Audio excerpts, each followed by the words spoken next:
And we're live. And just so people know, you get a better introduction when you don't use an auto cue and go, "Hello, my name is whatever father." We're gonna talk. The Enneagram.net people that come up with a tri-type, it's terrible. Oh dear. Donald Trump would say that they make Jeb Bush look like the Energizer Bunny. Funny, because Jeb Bush, low energy. Right, so this introduction is sort of the opposite of them. Too much energy. Right, right. I've got to go to the. And in fact, Maria would say, which she's not here at the moment, that at the moment I'm behaving like an ENFP. ENFP is out there might be insulted, but you know, there you go. Right. I'll settle down. Here we go. So we have the model block. So today, everyone can see the title. Extroverted feeling. If people want to read a somewhat sexist version of extroverted feeling, they could read it in Psychological Types, where Carl Jung's description of FE. And which sort of makes me question the typing of him as INTP. But then again, the duality theory only works, I think, if you'd had encountered smart ESFJs, then I think he wouldn't have written that kind of stuff about extroverted. Although it might have been those ENFJs that we were going over earlier with their different kind of FE. So folks, first thing we're going to say, this is in the social mission block. So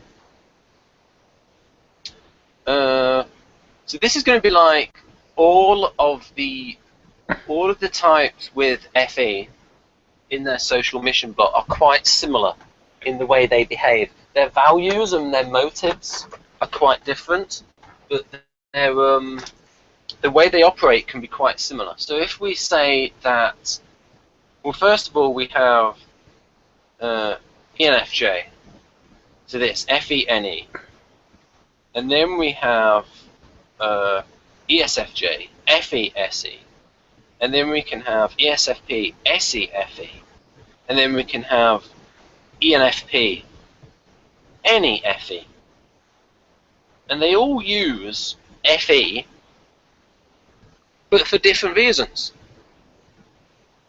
So, what do you think of that? You two, those types using FE. Well, it's interesting. Would you say that in this Model G, because I never remember these details, is it so that ENFPs and ESFPs, do they still value FE or no? No, it's just that they use it. It's just that they But use it for their own. So, for instance, ESFP uses it to be the center of attention, and like for that, so their overall motivations are like Enneagram 7 based or artisan based. In fact, I can ask Jonathan here, Enneagram expert. What do you think the most motivations are with like ESFP, the way they use FE?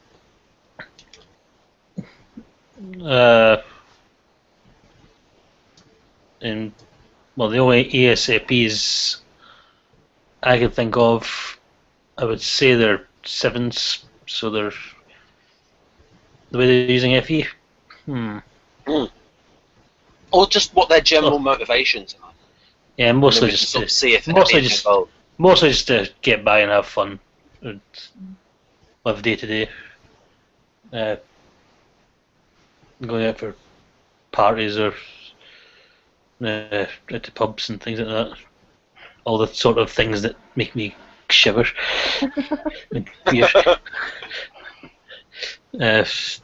Yeah, they're always out and about most of the time. But things where use of FE are an advantage.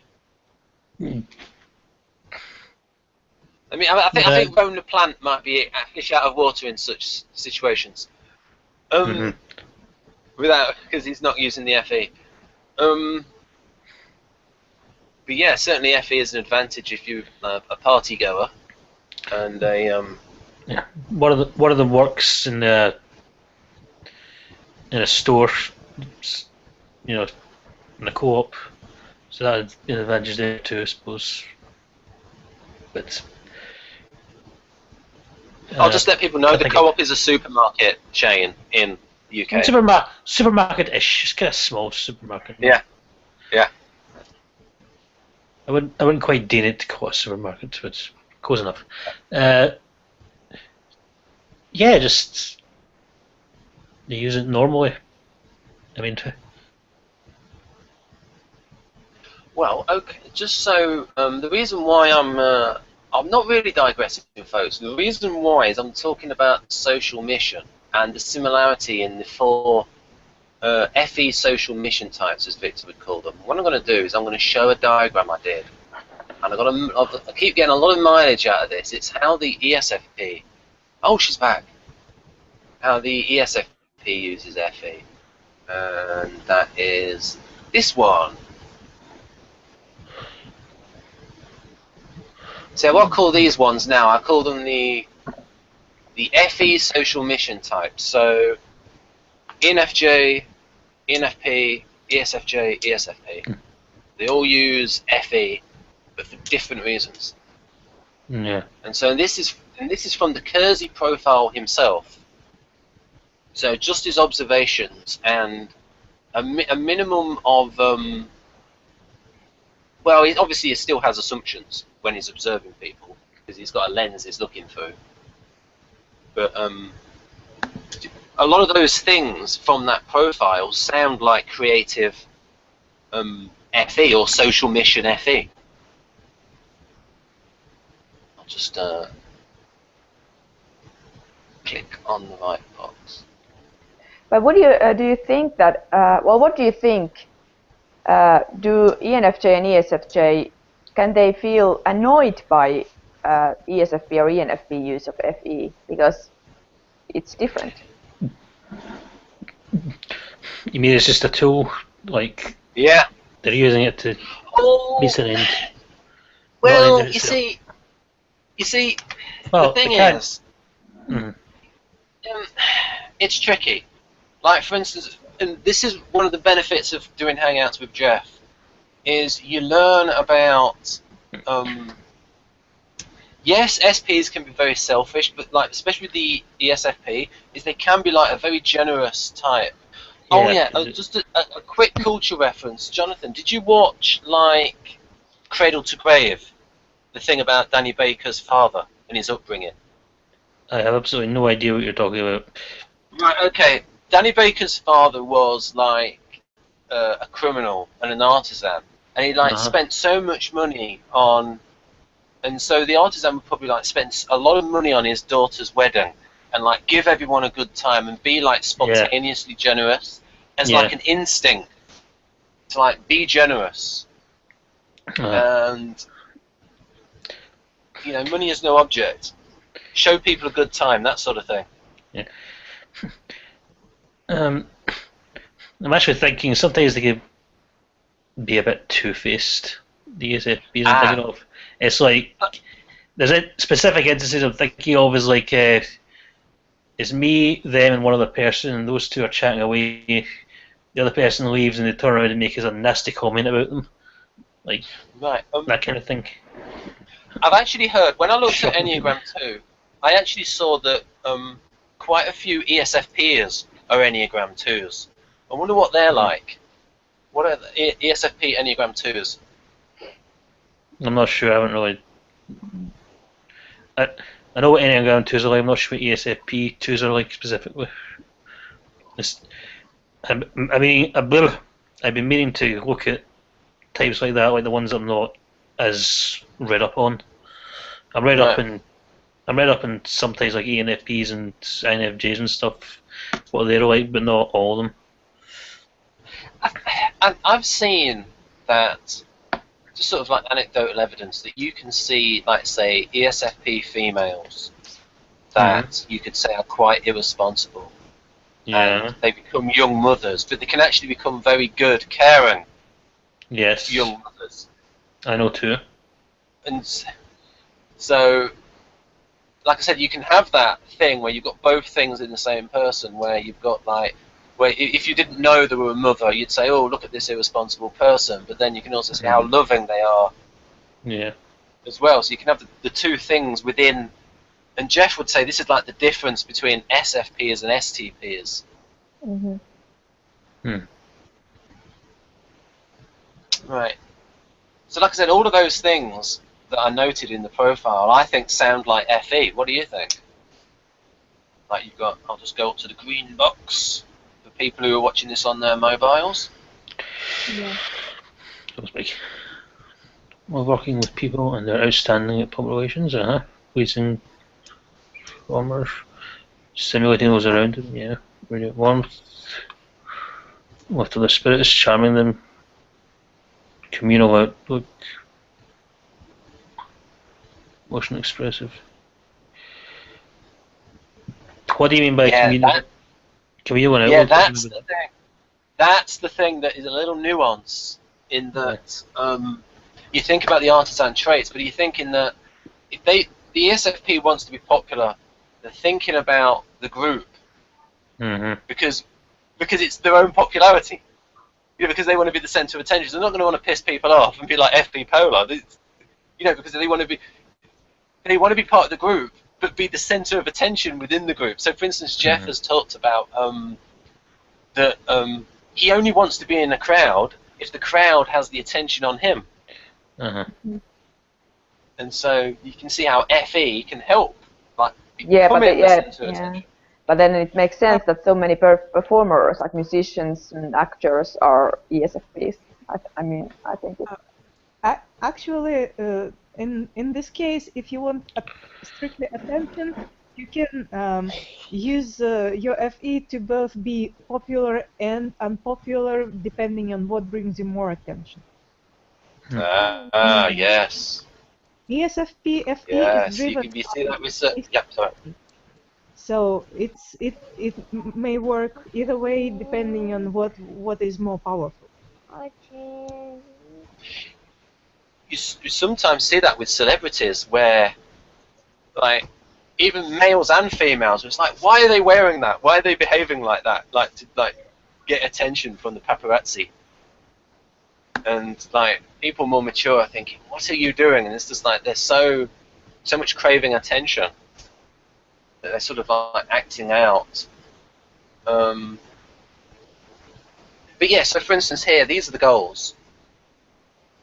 Artistry, audacity, and adaptability.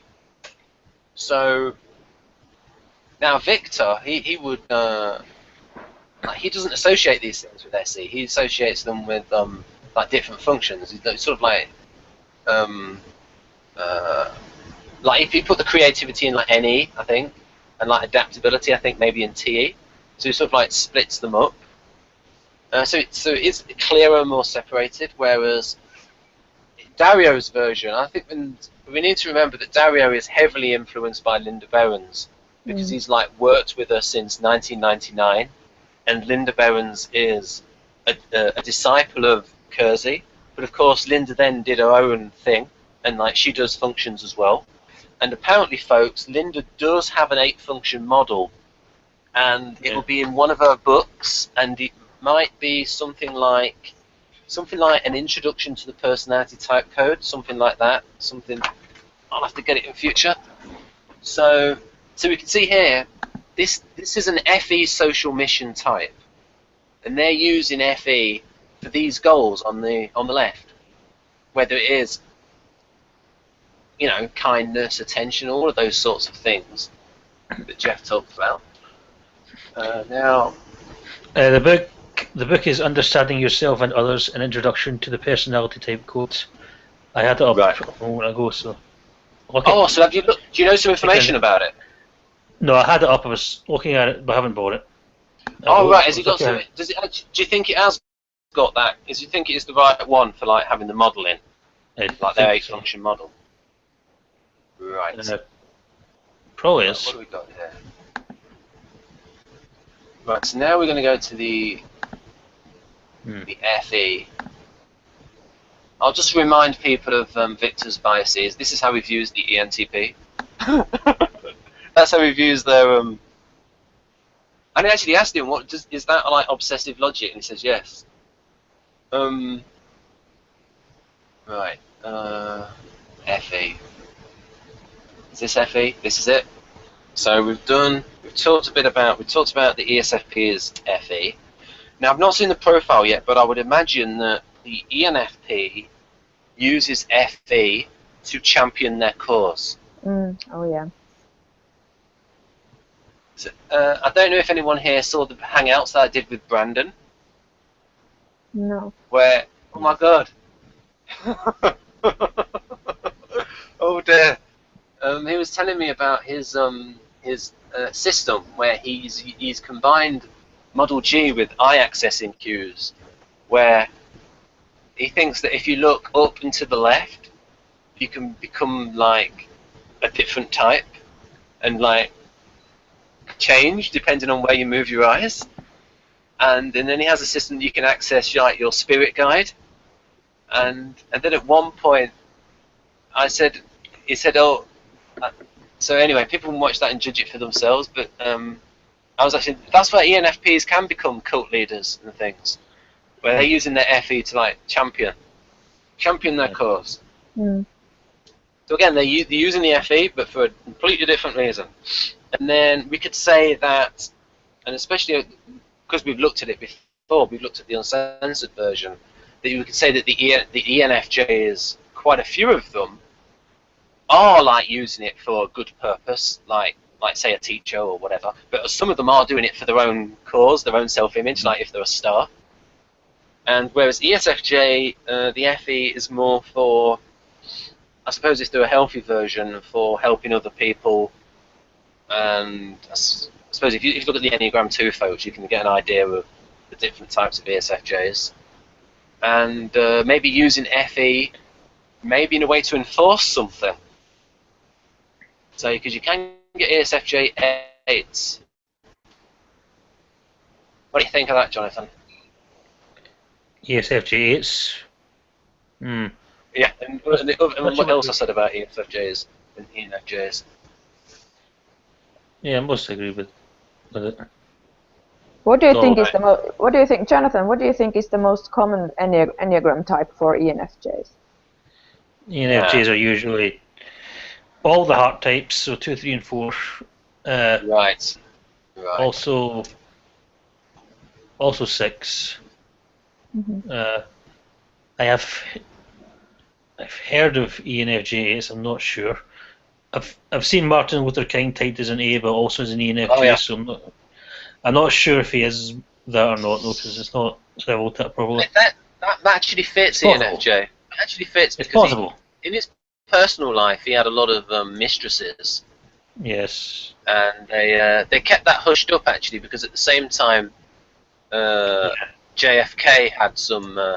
He has his pushed up as well. It's been JFK typed by Kersey as ESTP. Mm-hmm. So and he had. And actually, just for the record, he actually campaigned on tax cuts. There we go. Because the tax rate was crazy. It was like 70% at the time. But actually, no one actually paid it because there were so many loopholes in the tax code, and so much was taxed. Anyway, I'm getting distracted. But the point is that FE in the social mission block, you can really see it being used, even when it's by types, even when it's not, even when it's like, so for instance, creative FE in ESFP, you can see them using FE to like charm people and be the centre of attention, all that. And also ENFP is using FE to like champion people to their cause, or just be like a weird version of an ESFP, a wacky version of an ESFP. So that's just an example of that. So the reason I talked about this is just to talk about that block where you can have the two things work together, and that the creative function serves the first function. So as I said before, you've got FE in the ESFJ is serving like Enneagram 2 type motivations. In the ESFP, it's serving like Enneagram 7 motivations and some instinctual kindness as well. So it really is, that fits the model where the management sets the goal and the motivations, and then the creative is used to implement that lead function. And also, I would say that... Yeah, I want to ask I want to ask something about the relationship of creative and launch. Is there some kind of priority? Ooh, that's a tricky one. That might be one for Maria to answer. I don't know. She's also sent me a message. Yeah, I've been thinking about that, and I think that people are usually striving to keep their launch function somewhat in priority, but the creative always wins. Okay. Yeah. It outweighs the launch function. Yeah, Maria, what is like this idea? Yes, go on. For instance, for ESTP, they try to do things so they present themselves in a likable way, but their sense of business usually outweighs those companies. I had the wrong Model G on. I had INFJ on. I should be looking at ENFJ. Yeah, I was yeah. But Maria, I'm still curious. Do you think that is there a tension? I mean, is there some kind of inner war between? So is the that definitely is. Like I said, they're always like fighting for power and priority. Yeah. And a person tries to pay conscious attention to the launch, but since the creative function, it works behind the scenes, and it usually sets things its own way. That's interesting. Yeah, it's really interesting. Maria, an interesting part of the model for me is, I think you're an Enneagram 5, but in the model of you as an INFJ, it's like you're supposed to have like pessimum energy for TI. So do you actually feel you have weak energy for TI, or do you think that you have quite a lot of energy for TI because you're an Enneagram 5? Try to introduce to a new system, and I will tell you I will see you in half a year.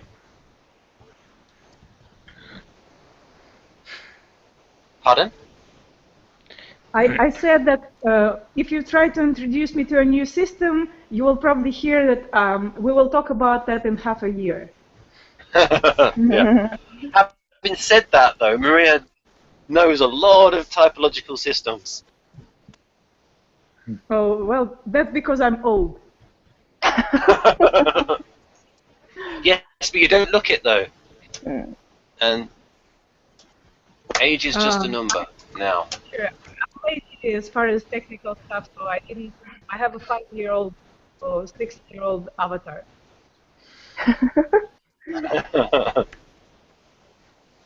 Right. Yeah, because that's the interesting thing, where you can see in some people where the launch function seems to have a lot of energy for it. Maybe it's like energy from receiving it from outside. So I think Maria said before that when somebody else is supplying the TI to her, she eats it up, like she's not like a good teacher. Yeah, I just keep it the way it was. I usually,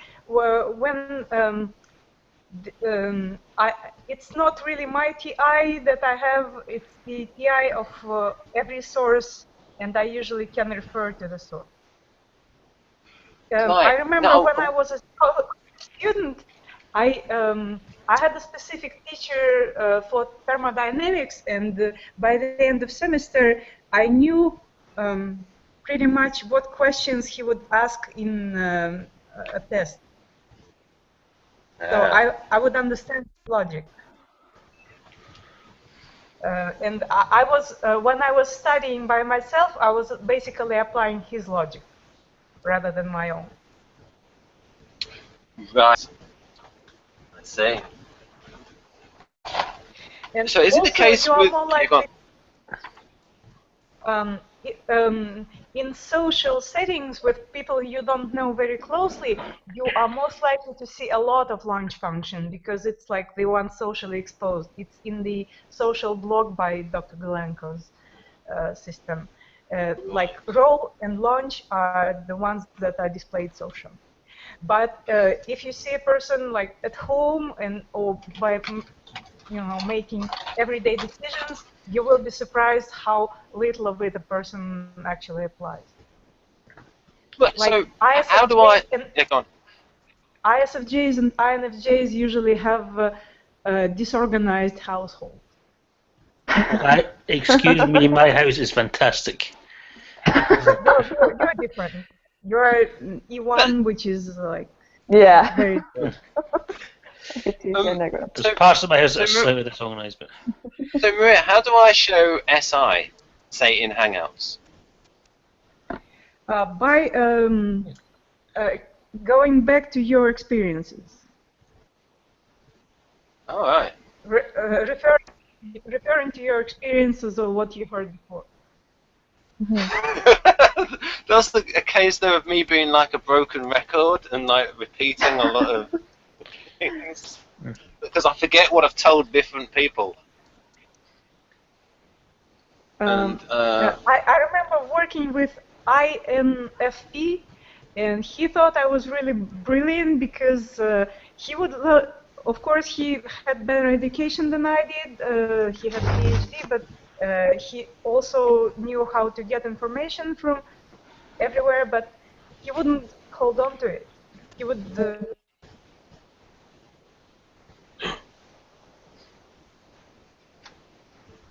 She's dead. Right, okay, I think... Right, so I could ask Hanna about that. If Hanna's an INFP, did you ever have problems, Hanna, retaining information? Oh, yeah.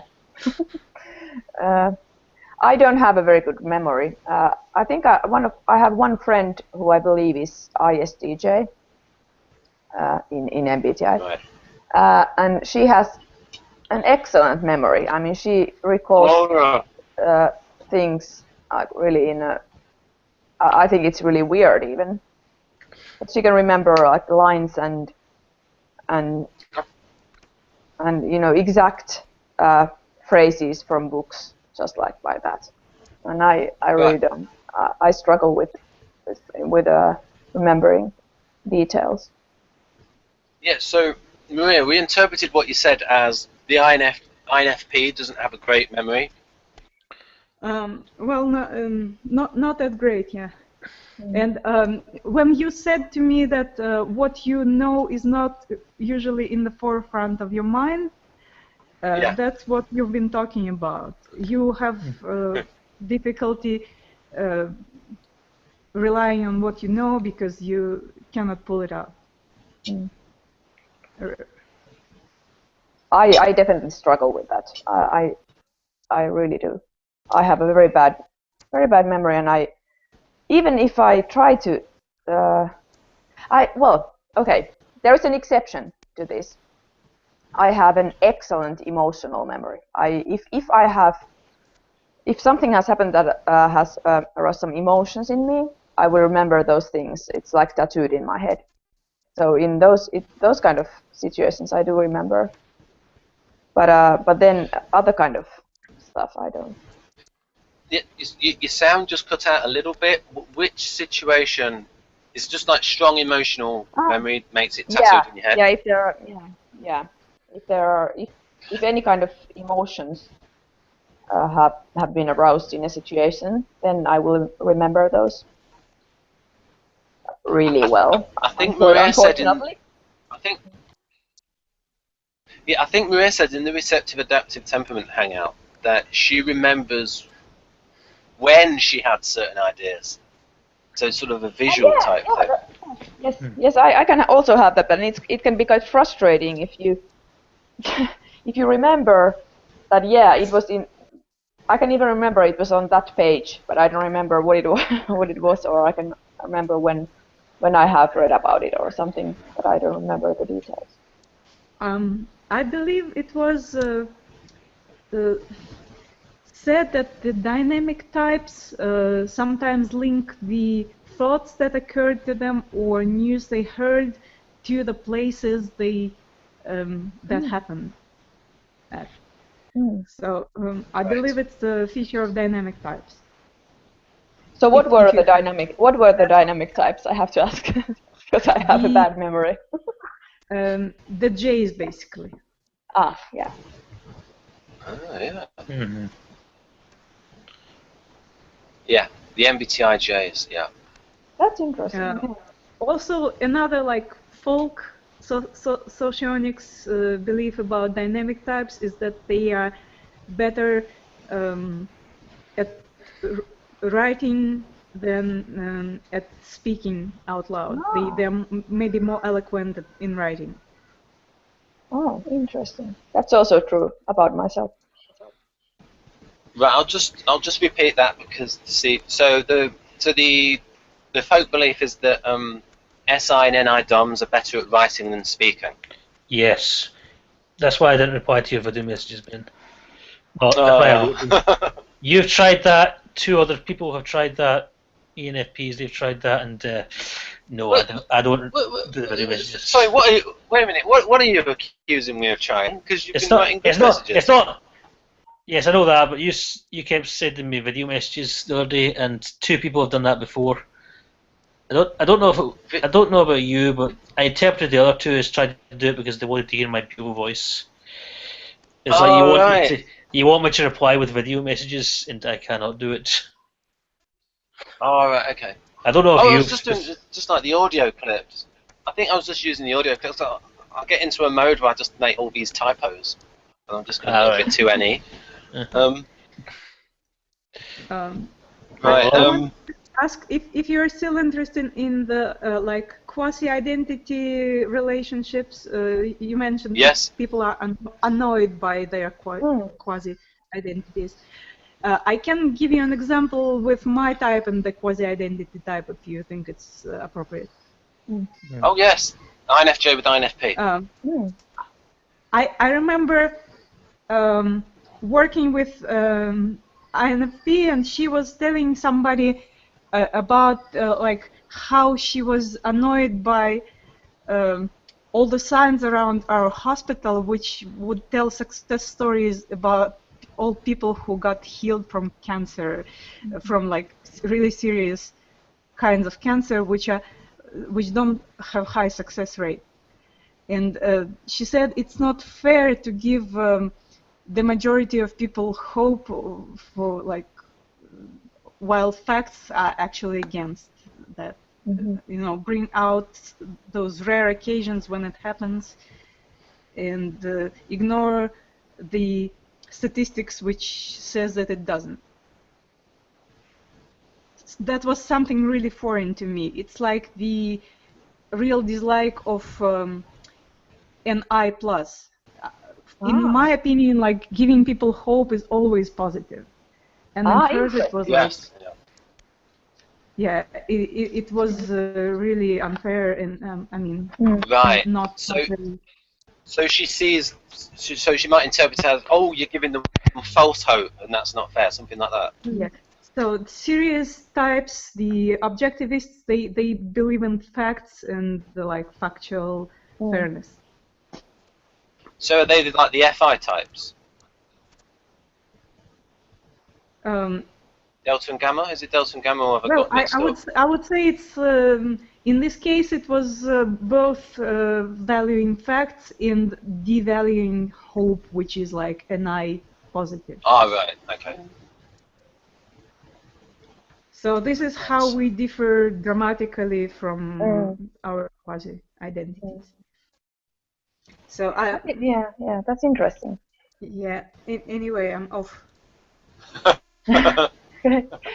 But that was interesting because I would definitely be like the INFP. I would never value. I would mostly never. I would probably never value hope over honesty, like hope over realism. And some of the biggest conflicts I've had in my life are about these things. that I value honesty and the other person Yeah. doesn't, and yeah. And you've really studied this because you've studied stuff Oh, about death, haven't you? Mm. Yeah. About how to So- deal with it. And Yeah, that's so that I hope realism thing.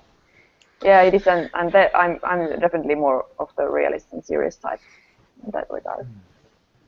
But you see, but I think that if you give people hope, then it makes them more positive, and then that can help them.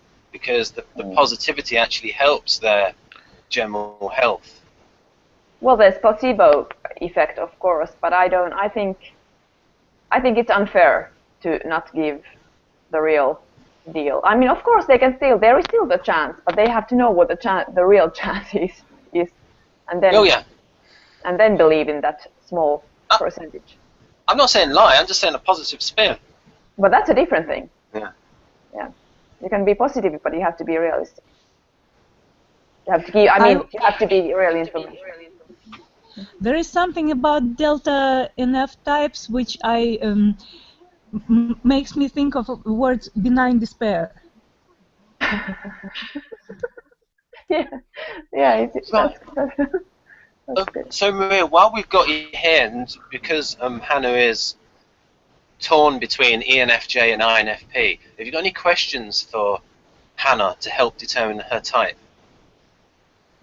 Are you adventurous about your household stuff? Do you take up new hobbies often? About household stuff.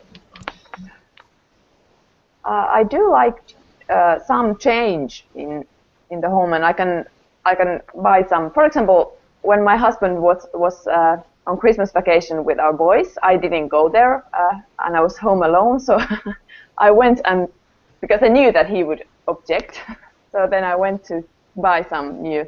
I bought a carpet, or how do you call this? A mat, mat carpet, and some other stuff. So I do like some change at home, but I'm not I know people who are a lot more like that, so I'm not the worst one. But I do like some changes.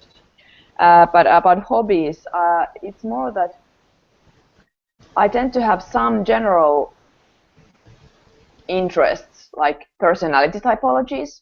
Personality typology is one of my main interests. It has been for several years. So I get very enthusiastic about new ideas within personality typology. But I wouldn't say that I necessarily take up like different kinds of hobbies, like totally different kinds of hobbies all the time. I did have a lot of hobbies when I was a child, and I also changed them somewhat. But I think it's more typical for me to be almost obsessed about a certain topic and then research that from several perspectives.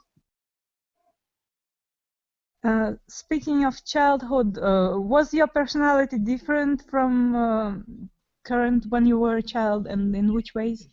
Yeah, it was. I was well. If we talk about in more MBTI terms, I was more extroverted as a child than I am nowadays. So I was very curious and quite determined as a child.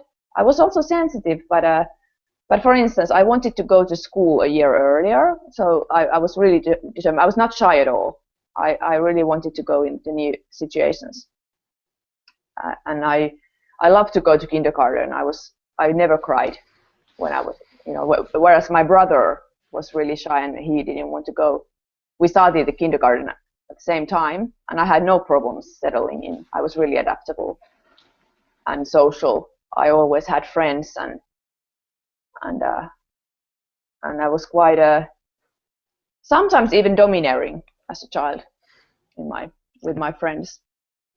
But I've been a lot more introverted as a teenager and adult. But it can also be because I have some traumatic things happening in my childhood. So I mean later in my childhood. So that's what Ben always says, that we have several things affecting our personality, and so yeah. But I was quite different as a child. I mostly see that people, like in their childhood, people like introverted people tend to be more extroverted and vice versa. Ah, okay. So do you mean that? The so-called real type? So, for instance, if I'm really an introvert, I would have looked more like an extrovert as a child. Is that what you mean? Did I understand? That's what I mean. Also, introverts are energized when they're home alone without any intrusions, and extroverts are more relaxed.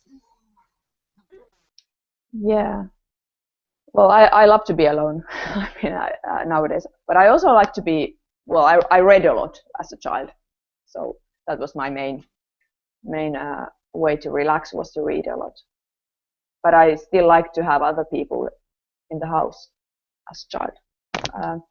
But I would say that I was in comparison to what I am now, I was definitely more extroverted as a child. That's a very clear difference. Oh, one more piece of evidence.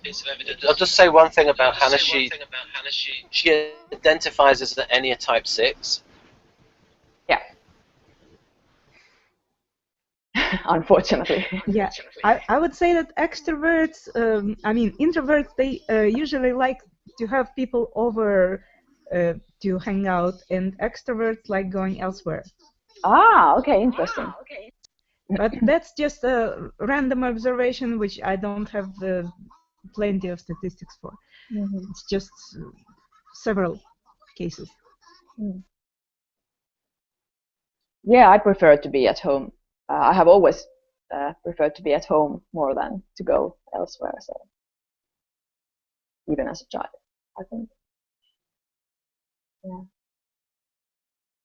But I think Enneagram, I don't know what Jonathan thinks, but I think Enneagram type is more influenced by our environment and what has happened in our lives. As far as like acting, you act about your partner or family. Do you like to educate your partner or kids? Yes, I do that a lot. I rant quite a bit, and especially about more values and moral stuff. I do that a lot. I meant introducing new things to them. Well, not necessarily. It's usually my husband. If especially I don't like to do activities with my kids or my husband. I prefer my husband to take our children to learn new things. For instance, take them. They were ice skating. They were just ice skating today. So I'm not going there. I'm not in the least interested in doing stuff like that. So he usually goes to swim or to ski or to ice skate or to museums or whatever. My husband is a lot more like that. So I'm more of a caretaker. So I take care of the basic needs of my kids more.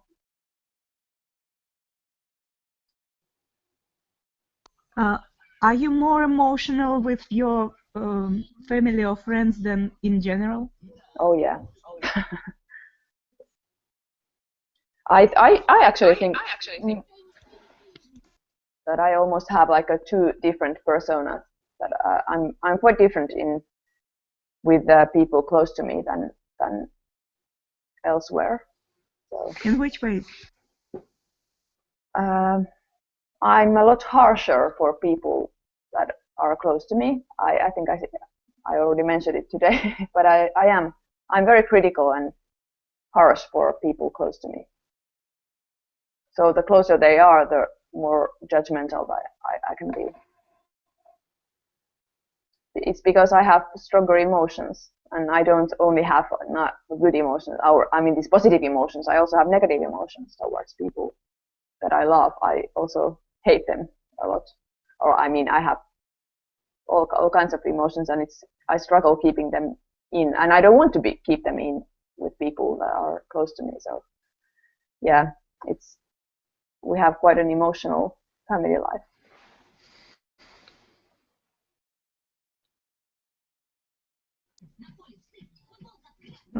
So far, that sounds more like FI type. Yeah.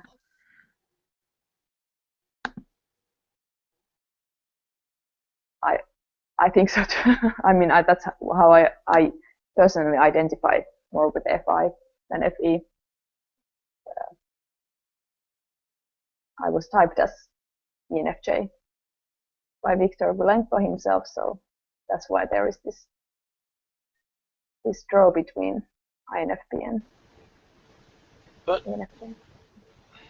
the kind of information you've given out now is Victor didn't have sort of access to the motivations, the reasons why.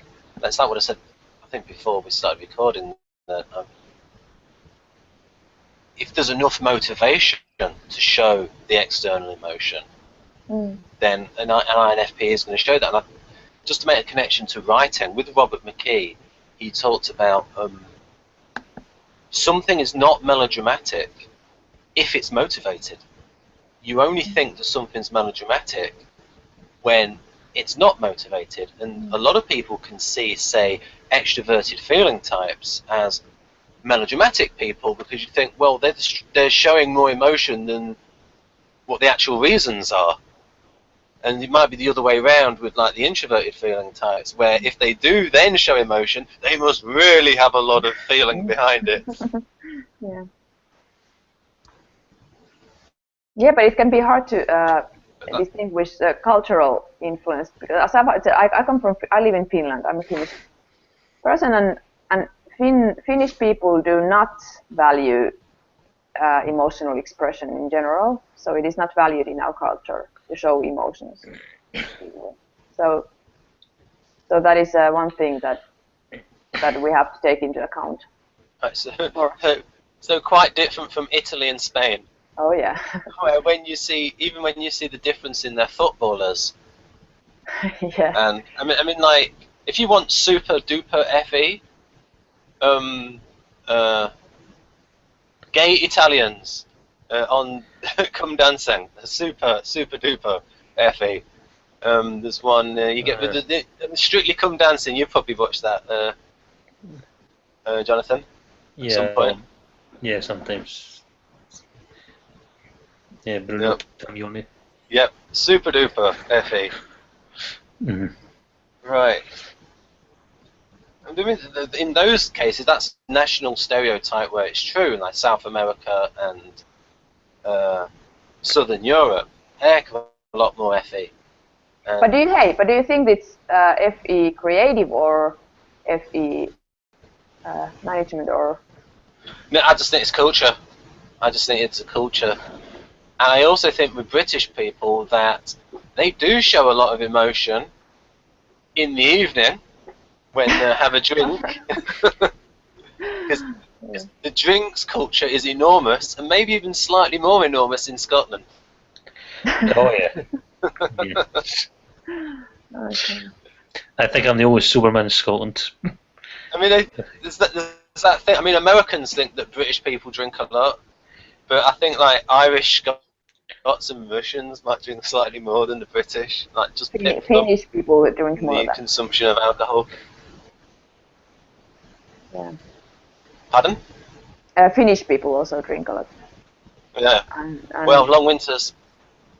Yeah, and then they can be emotional, but usually they are aggressive, so it's not. It's not positive. Yeah. Right. So now we can get back. I mean, in the future, I think it would be an interesting hangout when we have the ESI profile, the FISI profile. Oh yeah. Because the way Victor conceives of any polar in that, it's more about the ESI not wanting to take risks.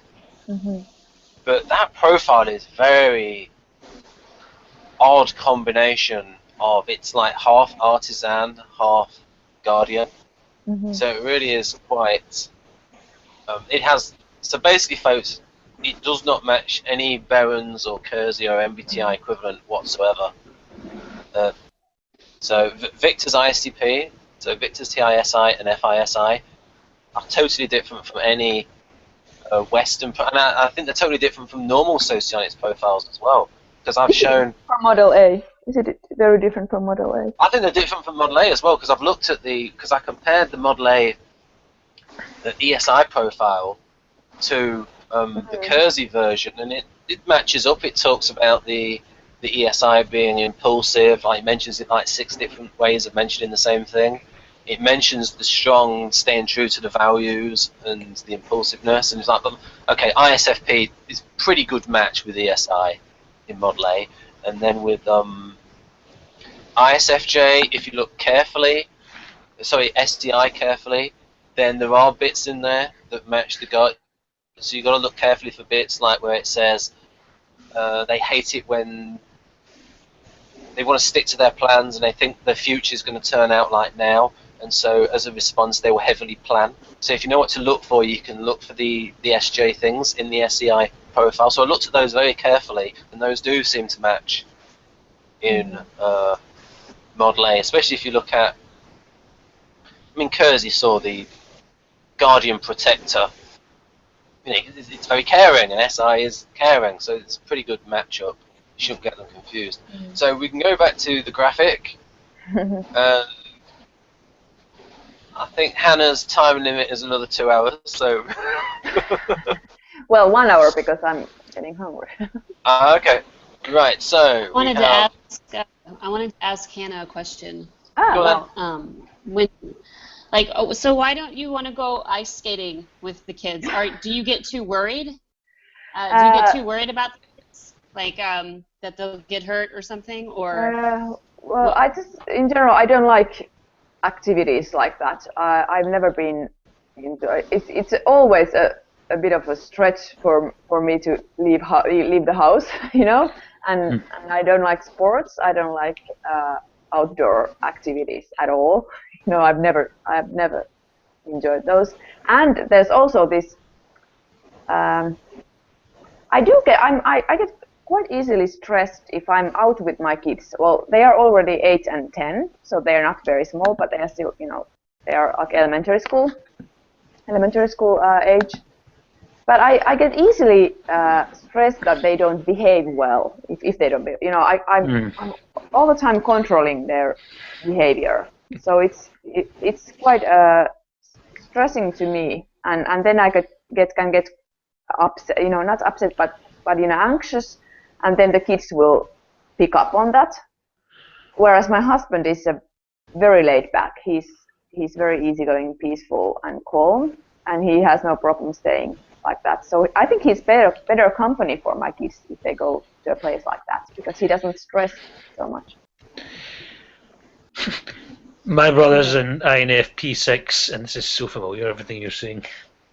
Is he similar? Is he similar? And as far as things like not wanting to, Yeah. like whenever I wanted to go swimming or whatever, and my mum suggested he would go, he would always say no or anything like that. If he doesn't want to do something, he doesn't want to do it. Yeah. And also things like he likes kids, he gets on with them, but he's not very, given the choice, he wouldn't hang out with them or play with them or anything like that. Yeah. Like all our cousins and stuff, so yes, all that stuff. I don't want to talk too much about him in case he sees this, but yeah.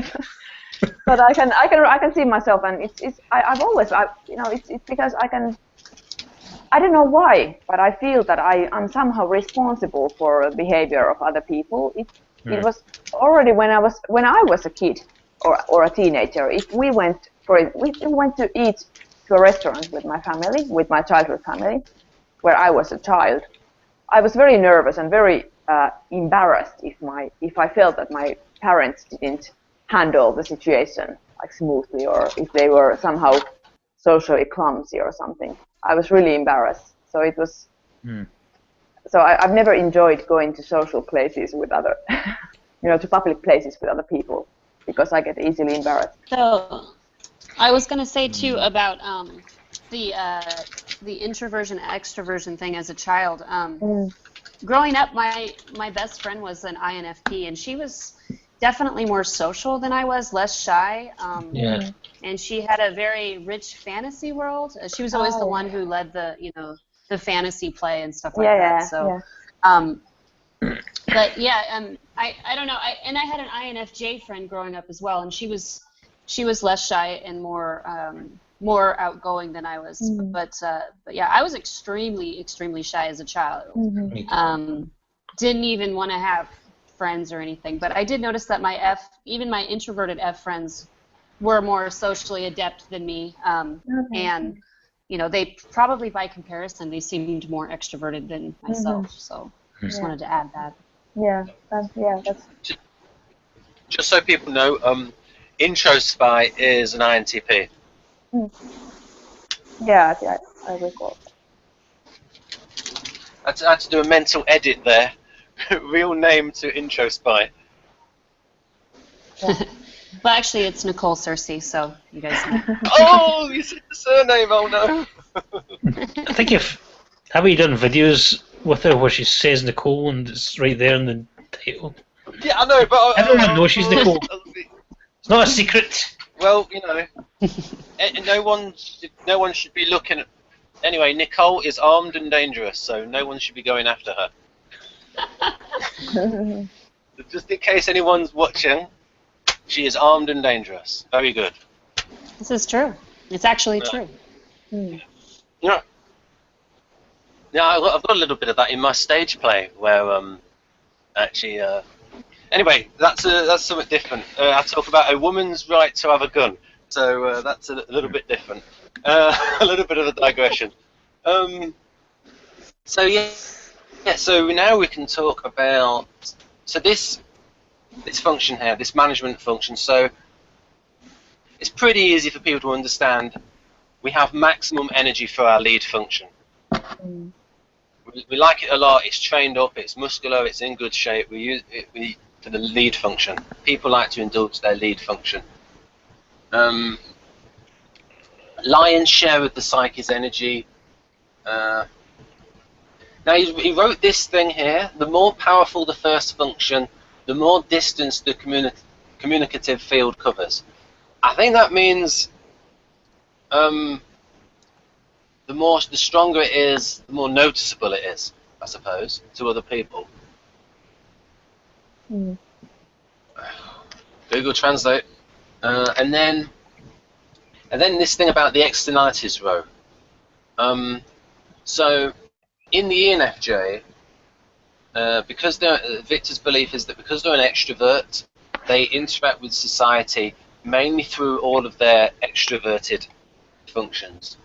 And this top row, and for introverts it will be their introverted functions. That's a little bit different from MBTI, which believes that you interact in society through your top extroverted function. Yeah. So it would be, so most people would experience me, maybe they see my NE first, they'll see Jonathan's FE first, Hannah's NE first if she's INFP, or Hannah's FE first if she's ENFJ. So the idea is we interact with society through this top row. What have we got here? So, and then we got the externalities directed outwards on society. Oh yes, and whenever society is involved, it suppresses the functions below it. So, what would be a good example? What? Wait. Where did you read that from? Oh, that's at the side in the externalities box. Oh. Whenever there's a separate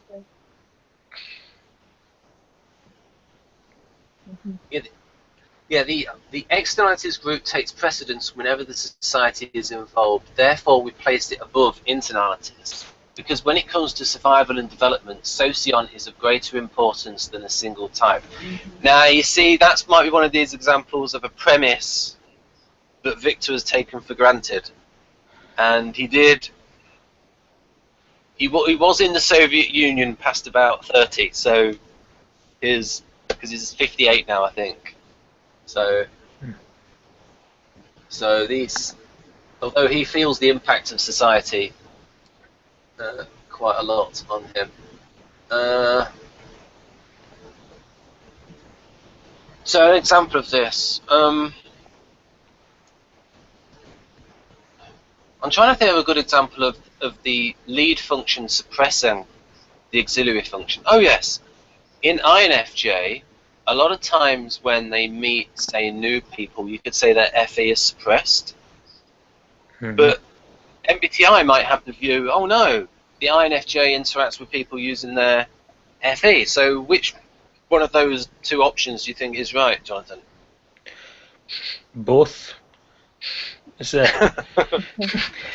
it's when I meet new people, sometimes I'm cautious around them. It depends on how much I can figure out about them, really, or how comfortable I feel around them.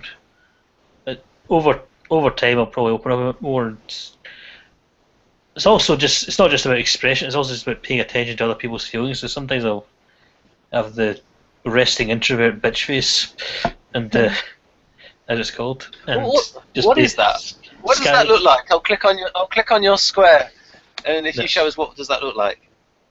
Oh right, Scottish. It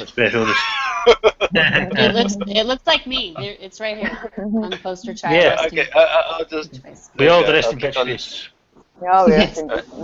The embodiment. We are the resting bitches.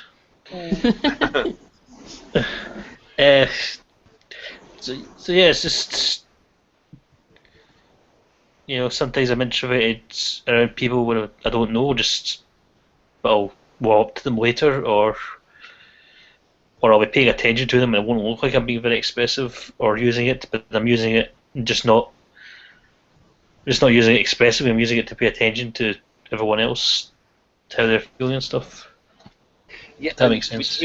We talked about that with Crystal. She's slightly different from you because she's an Enneagram 2, I think, and the culture that she's in. She lives in Utah,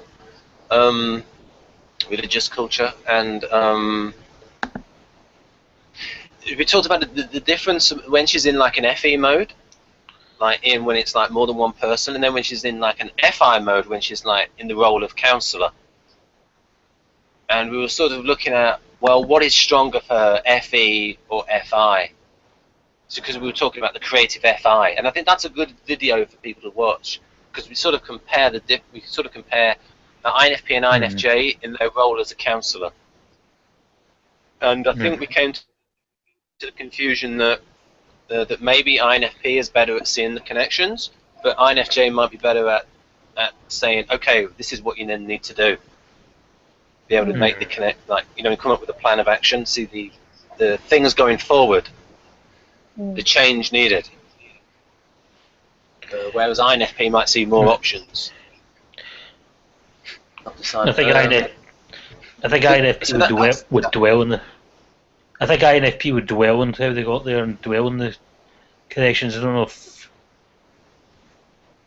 whether who's better at it depends. Depends on a few factors. Yep. I would say one necessarily better than the other. More that they'll stress it more. That's what I find. Right. So Victor says they're indicated by down arrows. Top functions suppress lower functions, but on its territory, the bottom functions are free from control of the upper functions. So, for instance, people see me in this hangout and they see more NE because I'm on my territory of talking about a subject that I'm interested in, and the same with Hanna, if she's INFP, same with Nicole, INTP, same with Jonathan, who's INFJ, because we're on our territory, and so we come across differently from people we don't know as well, or in less familiar surroundings. So that's sort of what he means by the externalities, internalities thing. When you're on your own territory, more of yourself rather than the persona that you put forward into society, and that is quite a, as I said before, quite a different premise from MBTI, which is you interact with your top extroverted function. Right. So now I'll say a little bit about the science of the lead function. And also part of the theory. Victor calls it the government of the psyche, in charge of setting goals and making decisions, although we might also say the Enneagram does that. and it's also the step in any self-regulatory activity. Right, I'll show you the tote model in a moment. It's paired with the manipulative function, aka the inferior function. The Jungian MBTI equivalent is called a dominant. It's the test phase in the tote model, which I'll show in a bit. Have we got about 43 minutes left, Hannah? Yeah. Right, okay. Right, Dario Nardi, high EEG activity in regions correlated with the Jungian function in this position. Also related to function-specific macro states, i.e. whole neocortex EEG states. See page 43 in Neuroscience of Personality by Dario Nardi. Right, there is a playlist of Dario videos on my YouTube channel. Search for Vasalan, folks. And in fact, you should already know it if you're watching this video. You already know where you are. Right. So, what that is, oh yeah, there's whole, so for the perceiving functions, there are whole brain patterns that you can see. For the judging functions, it tends to be more localized. So FE DOMs tend to be certain areas of the brain that are more active. So all the judging types tend to have specific areas that are very active, and all the perceiving leads, so any SE, NI, SI DOMs have more whole brain states, or if they're NI leads, they'll tend to have like a whole brain state where they sort of zone out and go. That is, Jonathan, how often are you in a trance? Sorry? Oh, let me click on you. Let me click on. Oh, Yeah. you missed it. You see, because the camera wasn't. Oh, because you were in a trance, the camera wasn't picking up any sound. So if you do it again,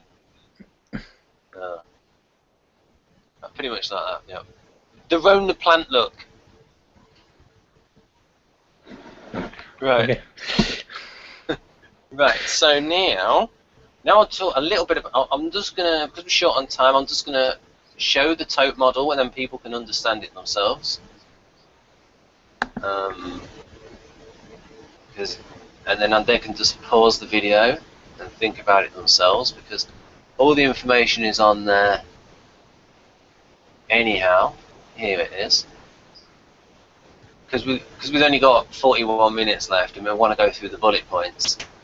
I'll just so folks, you can pause that and think about it yourself, and then I'll move on to the next one. Pause that, think about it yourself. Now we'll go to the bullet points, because we then also got some definitions to go through afterwards. So, right, so we're looking for FE.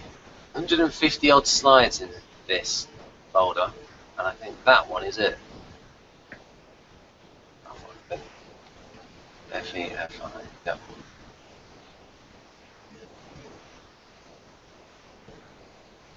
Yeah, laptops in 2009. Yep. I'll zoom in. I can ask Hannah how she relates, and also Nicole as well, who has some experience with ENFJs.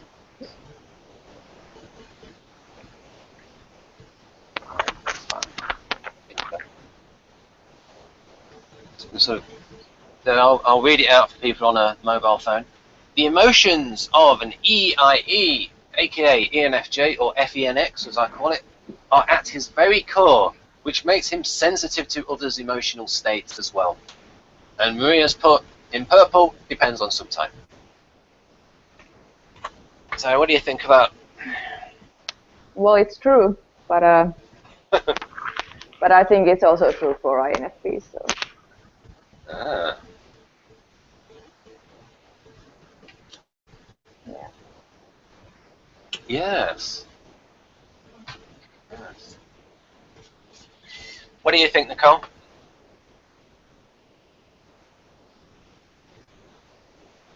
I agree with what Hannah said. I think it's true for both feeling types. I think that where it differs is where it says flexible will play whatever role the circumstances demand. I don't think the INFP is as flexible in that regard.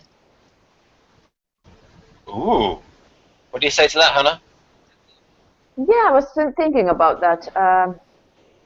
I agree that FE ego types are probably a lot more capable of, or let's put it this way, they don't feel as distressed about taking roles, because I think INFPs can take some roles if they want to avoid conflict or something, but they will feel anxious about it. They don't like overwhelmed, yeah. Yeah, overwhelmed. They don't. It's not a preference at all. They would prefer showing their ideas and emotions honestly, probably, but they can in some occasions. Yeah. I imagine they could do it as long as it doesn't conflict with their principles. I imagine they could do it quite well, and also if they were sort of on their territory, they could do it because they would have FE control, a control function. Yeah, I can do. Yeah, actually, I can take an example of just today. My grandfather is in the hospital. He fell over and he's in the how do you call it? It's not rehab, but you know that they are like rehabilitating. Yeah. Yeah. So we went to visit him with my grandmother, and then my grandmother says she's an ESFJ, and she's all the time saying things like, and then we won't be talking about this and this and this because we don't want to upset him, and then you have to be like this and you have to be like that. And I'm like, seriously? Like, I can take some roles. I can, for example, I can take this more like merrier role. I can be more joyful and enthusiastic and positive, and that's okay. But then if I'm told to take like completely different roles or hide some kind of, what we were talking before about this honesty versus hope or whatever, there are some things that I just won't cross, some boundaries, so I will just act how I want. And so I can even be a bit defensive if someone asks me to take a role. If the motivation comes from myself, then it's maybe a bit easier. But I don't like to take roles that are sort of expected of me, if that makes sense. It can also be Enneagram 6, by the way. They don't like to be manipulated into taking any roles they don't want to. In fact, is the Enneatype 6? I think they're the one that can be paranoid. Is that right? So they're going to be thinking about being manipulated. Yeah. Somewhat. There's every type can be paranoid in its own way, but is the most associated with paranoia. That and 8. The way it's trust issues. Hanna, did you tell us your true story about? Can't remember if you want to tell us about the shouty incident. Oh yeah, well that's a good example of taking a role I didn't enjoy. Well, yeah, I was my school started yesterday, and then we had a class. There were 2 teachers, and there were like over 40 people there, students, and we are all adults, so we should know how to behave. So we should listen to. I think we should respect the teachers and listen to them. But there was all the time some chatting around, and so people were shushing several times, and I was getting like anxious because I don't like. There is this inner war in me that I don't like to be annoying and say people to shut up, but I also don't like a disrespectful environment. So at some point when I got really annoyed, then I shouted like, I can't hear anything, just shut up, and then they all shut up, and it was sort of, so I took a role that, and I know some people were annoyed by that. I know there are some, yeah. Just so we can imagine it, so you probably said it in Finnish, So what was it like? If you like shout it out in Finnish, let's see what it. I can't do it. I don't know if I can do it because it feels so uncomfortable. I don't like to take that role. It is very easy for me to take the role at home with my kids or with my husband, with close people. But those other students are like I try to keep good spirit with them and good connection, and so it was definitely not my comfort zone to take that role. Whenever you are in that mode, do you feel bad afterwards, or do you actually quite love it? Yes. I felt bad. I felt happy that they did shut up, but I felt really bad that, and I was, a bit anxious that they will find me annoying that I took that role that I did. So that's what makes me think more INFP than ENFJ is the actual feeling bad. I don't know. I don't know enough about the and I need to know more about Linda Bones' book, Interaction Styles. Mm. You can sort of reason it either way. That maybe the ENFJ doesn't like the resultant change in the atmosphere because of the emotional outburst, or you can say that the INFP doesn't like it because of the combination of, we call it, Hanna and I call it SE bipolar, where we sort of like crack and we don't actually like it when we come under pressure like that and overreact. Yeah, it feels like an overreaction. For some people, it's normal behavior, but it's not nice. Right. So now we've got this third bullet point. ENFJ have great control over the content they convey. Right. They can easily switch from drama to joy, from lofty to base forms of expression. So you probably feel that you've got less control over your external emotions than that. And usually, I have learned to control my emotional expression because, as I said, my culture doesn't value it. So I have heard a lot ever since I was a child. I've heard a lot things like calm down and don't be so pushy, or don't, people have. I have always been criticized about being too forceful with my expression. So I have learned to filter it,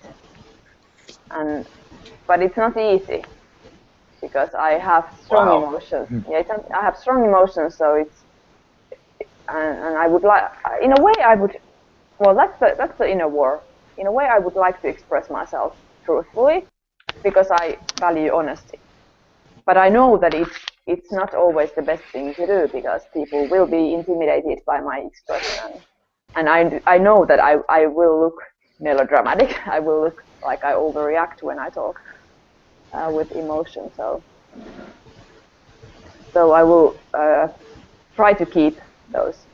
But I don't do it. I wouldn't say that I do it to manipulate or to somehow. I don't do it to have a certain effect on other people. It's more that I want to avoid being criticized. More than anything else. Mm-hmm. But at home I don't care if I'm criticized, so at home I don't have any filters. Does that fit anything enneagrammatic, Jonathan? Yeah, that's quite type 6. Just a second, I'm going to mute this. Okay. Okay, good. I hate the sound of my voice. Yeah, that's quite. Type 6s don't like being criticised. It's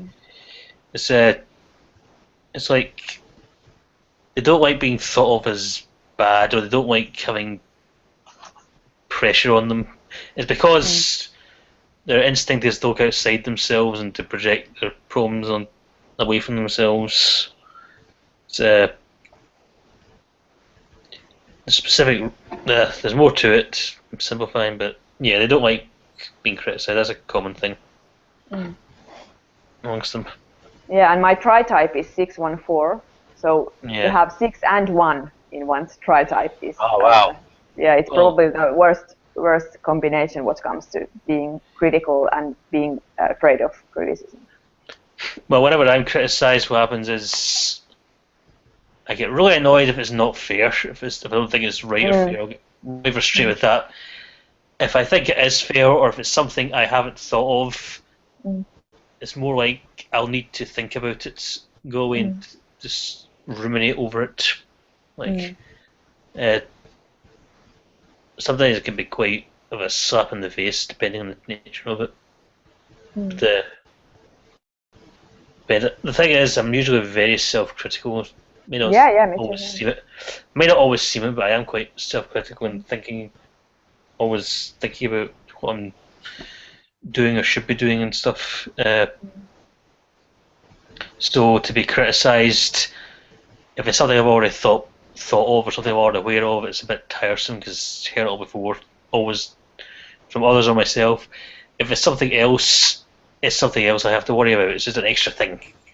You know, and it can be too much at times. Does that make sense? Basically, if someone criticises me, I'm forced to criticise myself about it automatically. Right. If Nicole's still there, she could maybe comment on that third bullet point about the control over their emotions. Once she's observed that. Well, you've observed that here. I do it all the time in this hangout. Like, drama! Joy! Lofty. Let me get my headphones plugged back in here real quick. And the base form expression, we all did that with the registering bit face.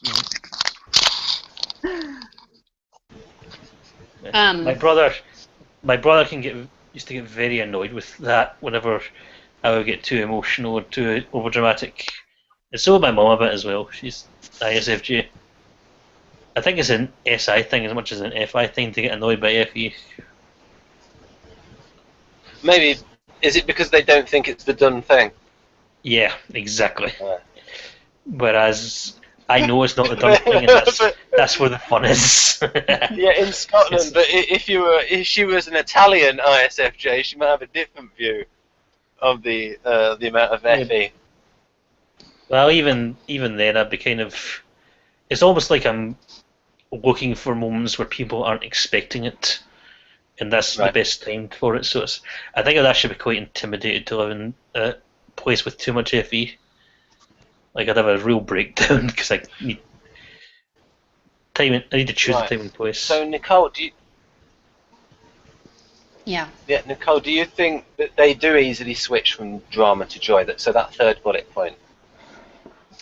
The ENFJ that I was in a relationship for a long time, he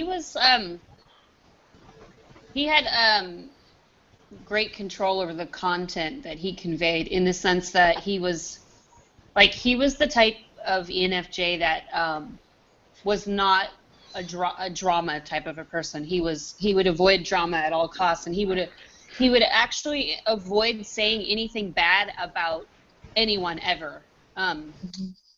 I never heard a word come out of his mouth that was negative about any person. Even really, really, negative people, he still would barely ever say anything bad about anyone. So he's more of the ENFJ type that is very, very, very spiritual. So, I mean, his house is just filled with Tibetan Book of the Dead, all kinds of Buddhist texts. He's really into pranayama, and he's kind of the ENFJ that you would think would be a guru or something like that. That's basically how he was. Very, very spiritually minded ENFJ, and sometimes we would get into conversations, and he would actually start crying, and I would be like, wow. It seemed odd to me, like, why are you crying? And he's like, because what you're saying is such great truth. And I'm like, what? So, just like, he'd have this emotional reaction that was kind of, in my view, disproportionate to the conversation. but yeah, I mean, he's still one of my really good friends, and yeah, I still go and visit him and his girlfriend every now and then. But yeah, he's really I can't say enough nice things about him. Really cool guy. So. I was just saying, he sounds like a keeper. Well, yeah, I took off to Alaska. So I had some Alaska frontier stuff to get out of my system. So. Oh yeah. We can have a slight digression here. Is that Nicole has stronger SE than is usual for an INTP because of her upbringing. Mm-hmm. Yeah, and I also like I've taken the Enneagram a few times, and I've scored 7 twice. I've scored 9 once and 5 once. So I really don't know where I am on the Enneagram. Well, Crystal and Jonathan could put you through the ringer and yeah, I think Jonathan's already tried to help me out with that in the type evolution group. He was we were talking. Yes. Yeah, I don't know if you remember. I remember that, Jonathan. Vaguely. You remember that?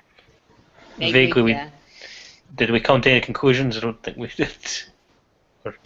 I think I'm probably 5, but I don't know. For some reason, I just have tested 7. I don't know if I'm in my direction of disintegration or whatever. But yeah, you asked me. I remember you asked me if I liked scary movies, and I like some scary movies, but movies like Saw, I can't stand to watch movies like Saw. Like the scary movies thing. Much. The scary movies thing was asking if you were a 6, because 6s love scary movies. But some 9s do. It's also, it could have been asking if you were a 5. It was more dark stuff. I think it was asking, wasn't it? Yeah, I think so. Dark stuff. Yeah, but 5s yeah. are more into the darker side of, or they're more tolerant of the dark side of life than 9s, for instance. War movies and things like Saw, I don't like. I almost cannot watch like torture or like war movies. I can't. I just like it's really hard for me to admit this, but war movies make me cry a lot. They get at that inferior FE or whatever, and just yeah. So I can't watch them.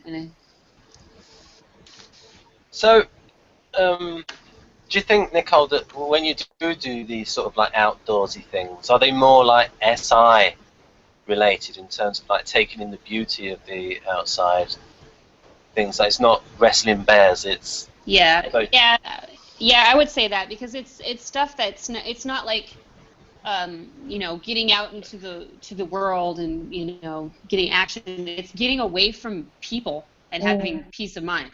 That's more what it is. And like I like to go fishing, and fishing is really cool because you usually go somewhere that's pretty secluded, and then you're just alone with your thoughts, and it's not like I'm gonna go extreme skydiving with an alligator or anything like that. So it's not that kind of. Yeah, and I've heard lots of fisher people say that. Whether you catch a fish or not isn't the point. It's the going out there and the peace of mind, having a clear mind whilst you're fishing. Yeah, I keep telling myself that, yeah. When I don't catch something. But yeah, and then the stuff I used to do a lot when I had a lot more energy in my early 20s and stuff was, really solo stuff, just like go ride my bike for like 7 miles and then go hike up a hill and then swim across a lake, or like stuff like that. I used to do a lot of that kind of thing, and it was mostly about being solitary. It wasn't like going to the gym and checking out all the hotties, or it was nothing like that. Right, so the motivations were different. So yeah, if we if we go over to Hanna now, and then this fourth bullet point here, very good at inspiring and uniting people to get things done, as well as coming up with plans for rapid and drastic action. I agree with the last part. I can, if I'm in the right mood, I can be quite enthusiastic and inspiring. I think my husband always says he thinks I'm an extrovert anyway, so because he's an extreme introvert. But it's really, like I said, it's totally dependent on my mood. I would say that I tend to be more like. Can you put the screen back? I can't see it now. Oh, you can't. Oh, if you click on my square, you'll be able to see it. Okay, yeah. Sorry. Yeah. So what was it? Very good at inspiring and uniting people to get things done. I think I'm more like.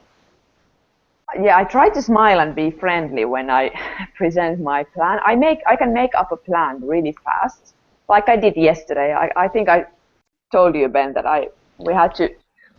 Yesterday in my class, we had to quickly form groups of 4 or 5 people, and then quickly make up a theme on which we have to make a poster at some point later in the spring.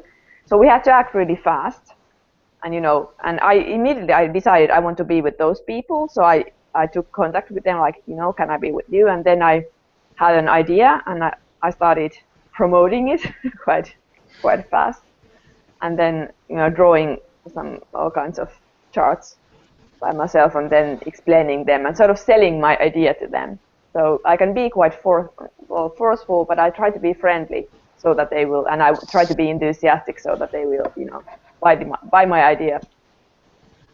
And then I like to start the action. So for instance, I said yesterday, so I can create a group file, and I will send email to all of you, and I will create a group file, and I will plan to make a structure to the file so we can bring ideas to that. And I did all that yesterday, and I wanted to be the one in charge in the beginning. So do you think that was a little bit? Do you think that was a little bit like this social mission, where it was like the FE with the NE? Do you think they were in a sort of a weird mode of that yesterday? Yeah, I would say so. Yeah, but I would say if I imagine having these two, FE and NE, in my this social mission book, I would say it's the other way around. I would say that I'm more likely ENFP than ENFJ, actually. So that I use FE. Yeah, so that I use FE to promote my NE ideas. Oh, right. Gotcha. Right. That's a different. So maybe you could. Yeah, but you see, I think your TI is too strong to be an ENFP. Yeah. It depends how accurate the model is with the TI polar. I've not seen that. And Dario thinks that ENFP is like the most recognizable type. Yeah. And Kersey Jr. said the same thing as well. It's true. Maybe you just have to look at the hair color. Yeah, but it's true. Yeah, I love blue. Yeah. They're definitely. Yeah, the blue hair or green hair. Yeah, I mean, seriously, I love ENFPs, and I have a very good radar for ENFPs. So, and I don't think that's one reason I don't think I am ENFP in reality. I could be. I would be any subtype of INFP. That's what I could be. But yeah, I mean, usually my NE is too much for people in terms of like changing subjects, but you're quite amenable to that. So I'll ask Nicole, what about this very good at inspiring and uniting people to get things done, as well as coming up with plans for rapid and drastic action? Did you have that with your fella? He was a bit more subdued than that.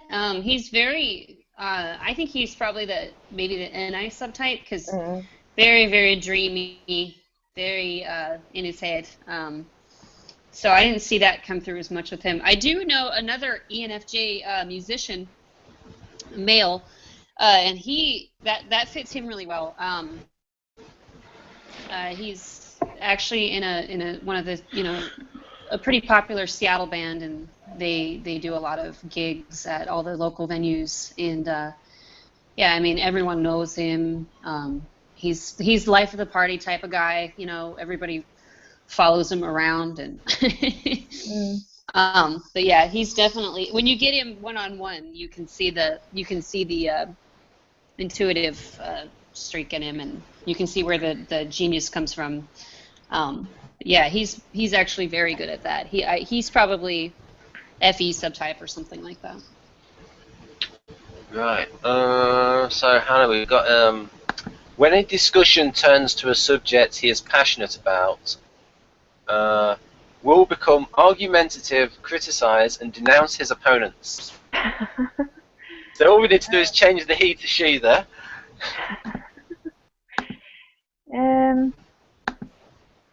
Oh wait, I have to click it. Wait a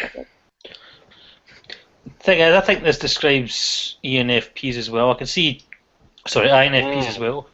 I can see ENFJs and INFPs. Most types really do this in the right situations. This really is quite tricky, trying to decide if Hannah's ENFJ or INFP. It really is a conundrum. Yeah, and then also the question, bringing the question of gender in as well. I mean, you might see the more emotionality, you might see it more in the ENFJ female than in ENFJ male. Yep. I have seen an ENFJ get in an argument.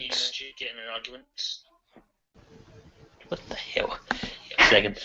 We don't need to mute. Hi. I just wanted to say that sometimes shifts affect the behavior of a person visually as well. So the visual typing by like IQs or whatnot may be difficult. It made me remember a story.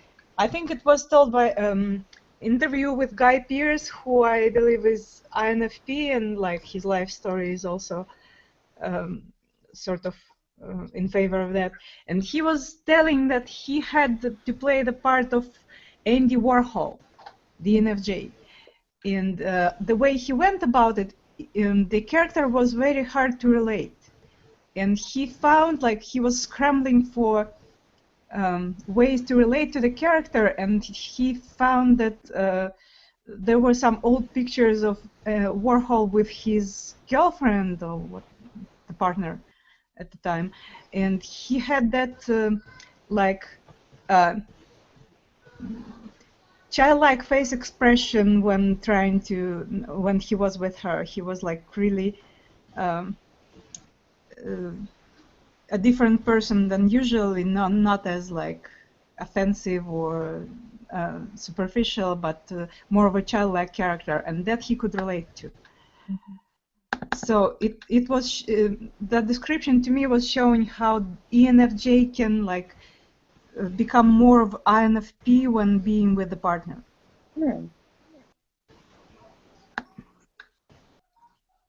So that INFP actor could find something for himself.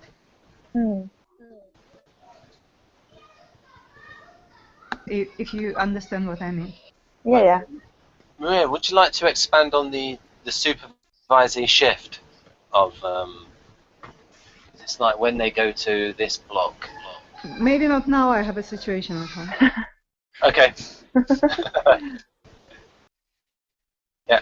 So yeah, folks. The idea is that so if you see here NITI, that is the Model G code for INTJ, and the idea is that in certain situations, when they're comfortable, I suppose, or when they're passionate, they become like INTJ. In my case, in Nicole's case, we go NEFE. So we start giggling all over the place, both of us. both of us do that. I don't ever do that.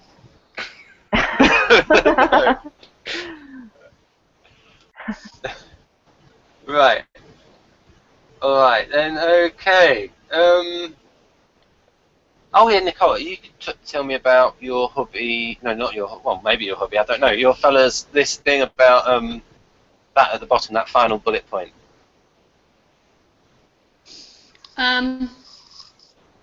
Yeah, I mean, it was a very rare occasion that he became sort of passionate about something, but and was, I mean, argumentative. He wasn't ever really argumentative, but if there was something that he was passionate about, you know, he would tell you in this really, really nice way. But you could, but you could still feel that urgency. That he was very passionate about it. Sometimes it would come with tears as well.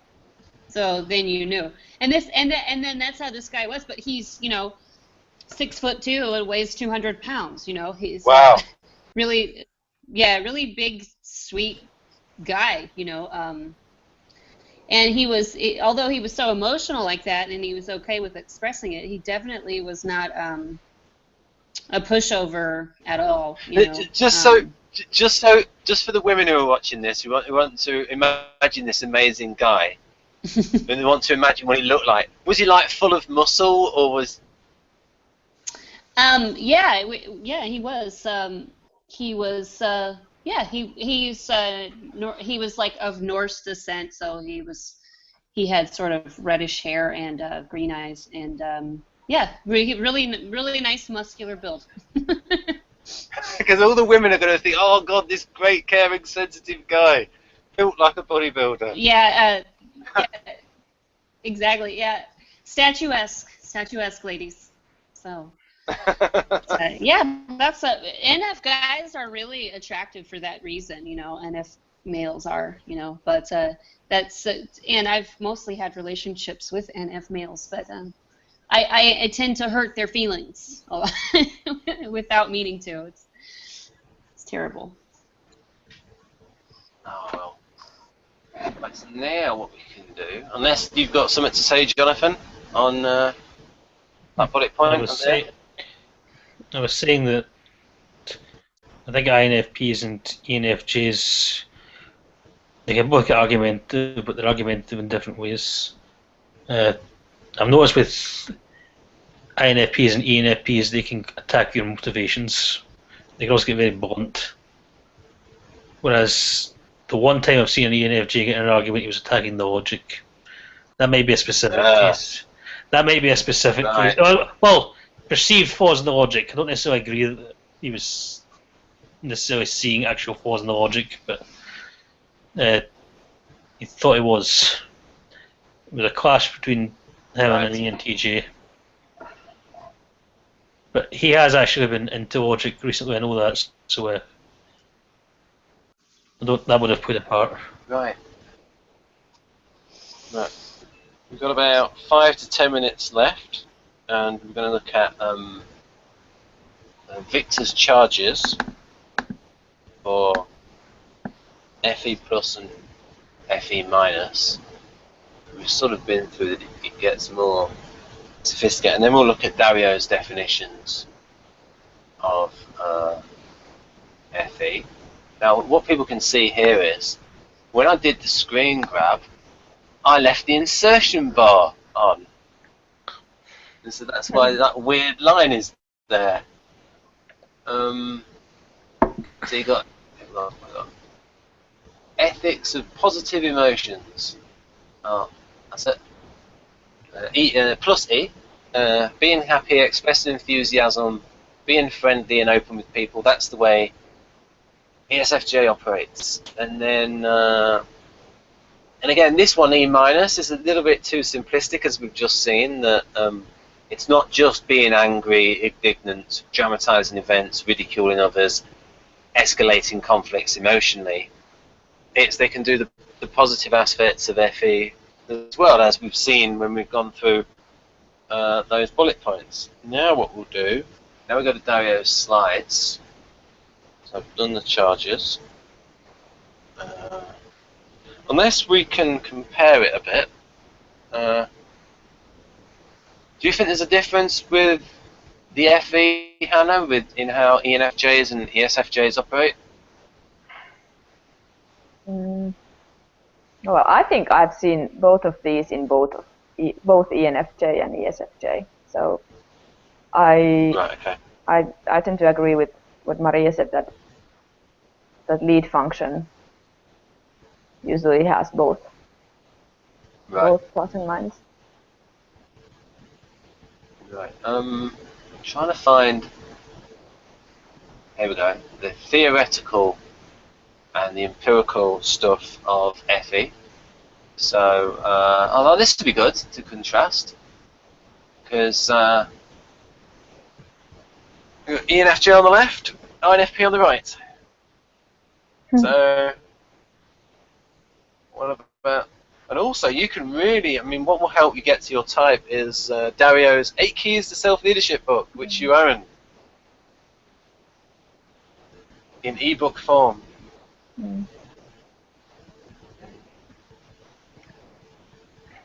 Well, one thing that is problematic, I don't see these as contradicting each other. I mean, I don't see this as if I should choose one or the other, you know, because they're both important. But I can say that I relate. Well, I definitely value FI. I know that I value it. I don't always manage to do that because I behave like FE a lot. I mean, if I think about, I'm going to be 37 in next week. So I've lived quite a long, already. I mean, long enough to learn some patterns in my life. And one pattern in my life is that even though I can be argumentative and I can be defiant in some ways, but I'm also a huge people pleaser.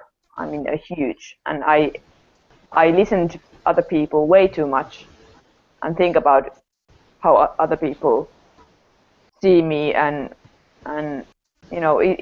it still rules my life too much. So I can see this FE, but I see FE more negatively in myself. So it's something I would like to handle, have a better or more healthier. I would like to have a healthier connection to FE. So, because I don't, well, first of all, nurturing trust through giving relationships. I struggle with trust. That's one thing.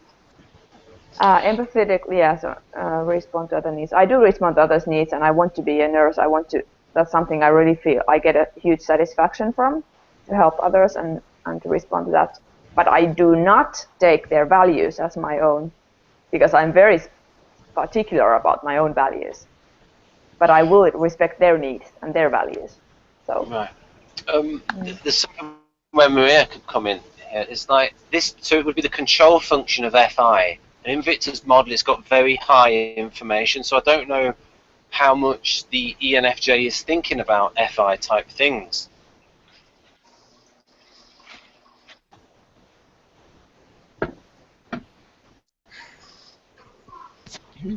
I would say that the FI type problems are very sometimes pressing for them, and it's a negative thing for them, like not being genuine in their like caring for somebody, or not finding people they care enough about, or having to sort of pretend about that. So when they don't value people in their lives, or don't value something they would rather, it's a problem which they come back to repeatedly.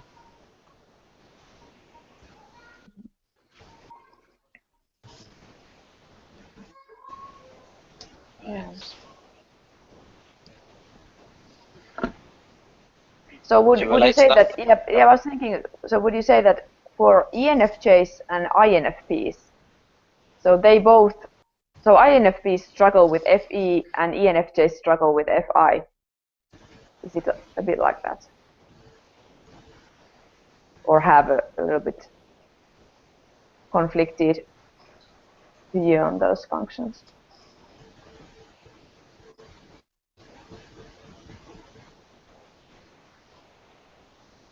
Yeah, because it's the control function of each. So, for instance, INFP has control FE, and ENFJ has control FI.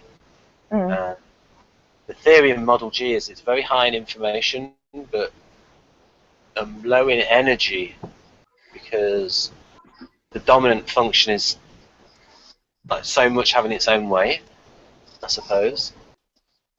So maybe in INFP it's like the person sticking to their values, how they personally think about things will sort of like can repress the FE thing of other people. But if that conflict's not there, then the FE I suppose can be quite strong. But also there's this thing about energy for it. Yeah, I mean, what do you think about that, Hanna? If you think about FE as in terms of energy, do you think you have an energy for it, or is it a chore? Well, like I said, I tend to gain energy from actions that could be described as FE, like taking care of my grandmother and grandfather. I enjoy it. It gives me energy. It helps me to.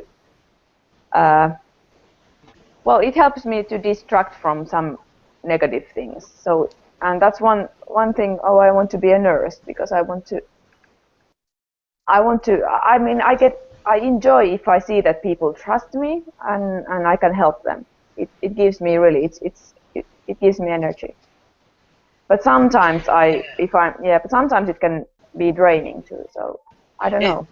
You see, the thing there is like INFP has this launcher SI, and it's like this weird thing of like an SI in Socionics is about caring, where the INFP is like stimulated by seeing I think it's SI minus, so it's like if they see discomfort in others, it stimulates their humanitarianism. Ah, yeah,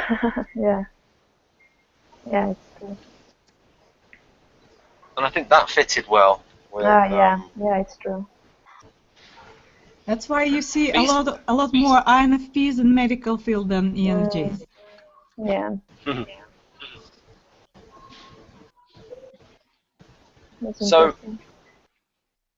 So Hanna, would you say that you would before this traumatic event that you've not mentioned, would you say yourself before then would be typed more as ENFJ? I don't. Well, to be honest, I just don't think I was ENFJ as a child even. Right. I would even see ENTJ as a better fit than ENFJ, but I can say something about supervisory shift in both types. It looks like that. The supervisory shift is active for first when people are still in their childhood, before adolescence, they tend to have supervisory features. ENFJ would be more cynical and withdrawn, and like uninterested in other kids. And by the time they're teens, it sort of changes to a more extroverted fashion and more interest in being like everybody else and more likable. But INFPs are more active as children. They are into all sorts of interesting stuff. They like learning new things. They often read a lot, as opposed to ENFJs who don't necessarily like to read as children. And also that the supervisory shift is active when you're in some sort of secure territory, when you're protected from like a lot of intrusion from outside. It may be at your home or in your like favorite hobby and whatnot. That's why Dr. G was saying that if family relationships are harmonious introverts shift toward extroversion and vice versa. Mm. So Oh, if yeah, a person yeah. feels safe at home, that happens. Mm. So that's why I said that introverts feel more energetic at home and do more stuff, and extroverts tend to be more relaxed and just laid back. Mm. Because they have to recuperate from their numerous activities. Mm. Oh, that, yeah. But that makes sense. I mean, that I was, had a grandfather who was INFP, and he was like famous for trying new things at home and just generally whenever he had spare time, he would take up color photography when it was like so new, it wasn't really worked out, and it was a lot of pain in the neck. And he was the first to trash old furniture and replace it with the new stuff which people didn't really like, and so on. So he wouldn't really take into account what other people said, and that's the ENTP side of them. They are adventurers and don't really go by what other people want. I think your story about the rug is a little bit about that. yeah. You didn't want other people saying the matter that much.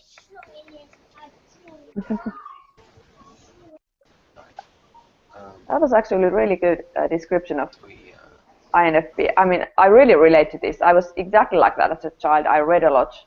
I had several hobbies, and I made up. Oh, I was really, my plays were really imaginative at home and with my friends, and it was.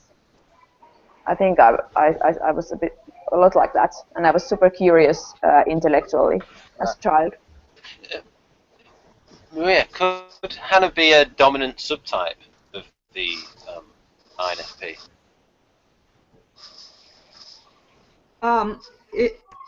The subtypes have objective characteristics, like if you're some subtypes are more oblivious to the surroundings, and some are more involved, and the dominant one is the one involved. They usually hear everything around them, and they are more sensitive to comfort and so on. Also, dominant subtype usually is the one who places more responsibility for relationships on others. Because of their relatively weak FI. They are good at what they do, but they prefer to relationships to be managed by other people.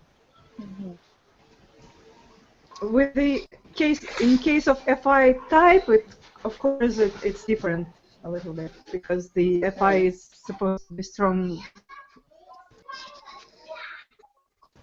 Yeah.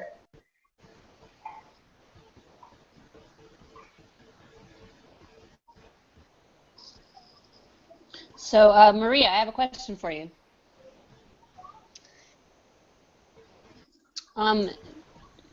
What's the main characteristic, or what's a good sign of someone who's a creative subtype? Good question.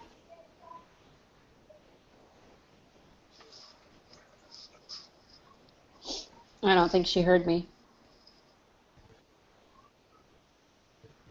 Sorry, it's really noisy here right now. I cannot really participate. Oh, okay. Well, Okay. Well. Yeah, so yeah, it's just the sign of a creative subtype. Yeah, like how would you Well, I've been typed as a creative subtype, but you don't have to measure people on the Venn scale. I don't know what that would be.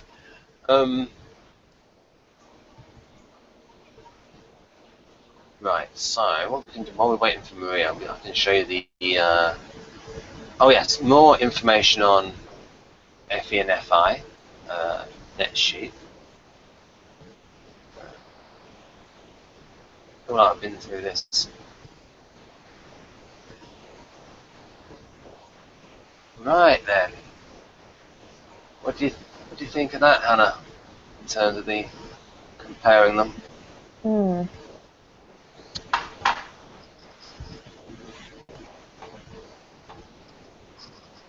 Well, I really use both. I mean, it's obvious. I am fairly easy to embarrass, so that's the FE.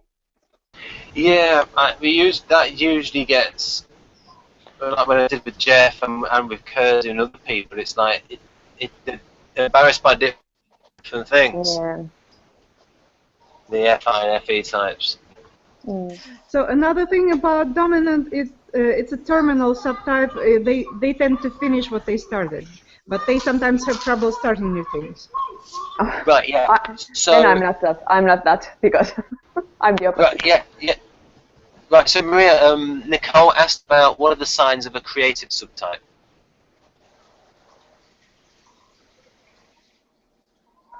Nicole asked about What? signs of a creative subtype. What's the question again? Nicole asked, what are the signs of a creative subtype? Well, I was just gonna say that if you're looking at another subtype with strong FE, that would be creative, according to Dr. G. Oh, okay. Creative subtype is what they are more bipolar in the terms of current civilization. They they have somewhat ADD features. Yeah, so inconsistent energy. Oh my goodness, Maria, you got your hands full there. Yeah.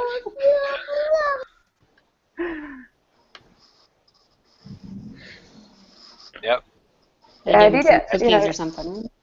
SP kids, yeah. Yeah. Or How one does SP. it but Ben, do you know that how does it go that with these Kulenko subtypes that are they related to? So, well, what I'm asking is that is it more usual that if you are like INTP with NE subtype? I've got some information. I've got a yeah. So if you say that again, then I'll try and bring the table up. Yeah, I was just asking, is there a relationship with being INTP NE subtype and being creative subtype? Right. I've got my own table and then another table. This one's quite complex, so I did my own table before I knew about that. There's two ways of getting at the subtype. There's functional accentuation, and then there's dichotomies that relate to the functions. So usually a dominant or a creative subtype is a little bit more socially extroverted than the normalizing and harmonizing subtypes. The dominant subtype is more terminating in terms of their ability to finish projects and follow through. This thing about dynamic connecting with the environment and ignoring it is hard for me to see.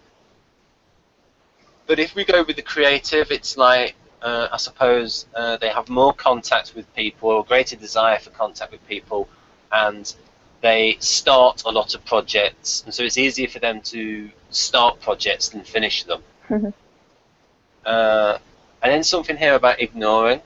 If we zoom in here, capable of turning no attention to changes in their environment. It's like whether how soon you wake up when your baby is crying. I would sometimes sleep right through it. Oh, I would never.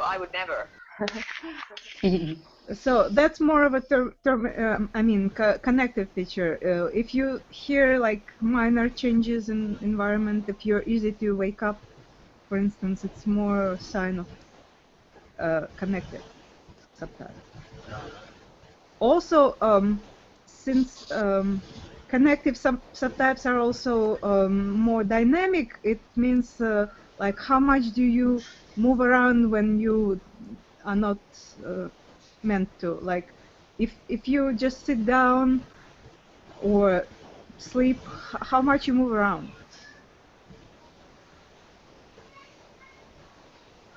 Right.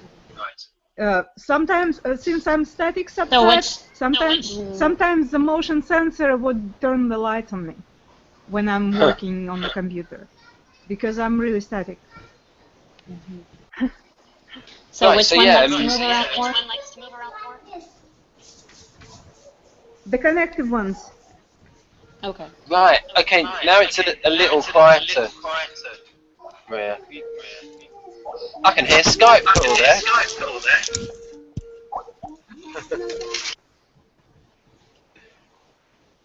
Right. Okay. That's probably Jonathan. Yeah. So yeah, you were talking about creative subtypes act a little bit ADHD, a little bit bipolar, and Hanna and I have this thing about SE bipolar, and I wonder if the creative because there is this thing about the creative subtype having a little bit more SE than the, and I wondered how that showed itself.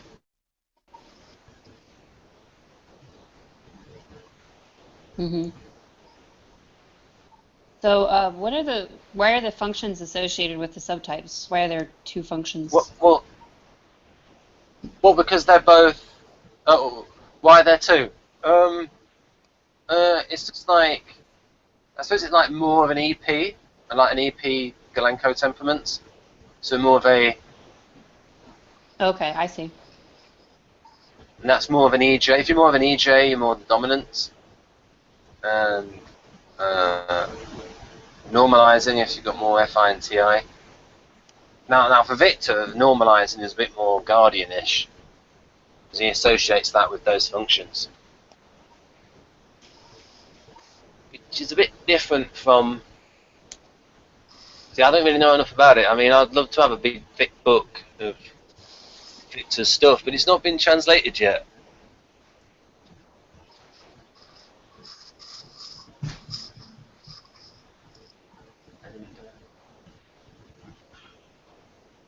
Right, so while we're doing that, we can get back to what was I going to do? We were going to do the DCNH. So I thought of that as sort of being more so applicable only to group dynamics. Is that what do you think about that? Like, how do the subtypes? It's like how does someone behave in a group situation? What is their role? Yeah, I think in Bowen's terms, maybe like the creative subtype maybe a bit more get things going in their interaction style, a bit more ENTP-ish and more enthusiastic. I imagine the NE comes across as being enthusiastic. So Linda Behrens has a subtype thing that's like this, or? Well, hers is more. It's just that when I showed this to Dario, he thought it was quite similar to her interaction styles, and she uses interaction styles in combination with the temperament in order to get at the type. Now, originally, it looks like David Kersey himself came up with the interaction styles, and then she sort of built on it. Because there are things in Please Understand Me Too about where it says directive, and so for instance, temperament. There's a temperament matrix. I have. There it is. So for instance, here where it says we've got, so for instance here, these are the SPs. You have the directive role, and the expressive directive role is in charge, the in charge type, and then the reserved directive role is like chart the course. So a little bit like INTJ. So is that for like an entire temperament, or is that? Yeah. So that's the way he split it. And this is how you find the types is, and Linda Behrens uses it as a way.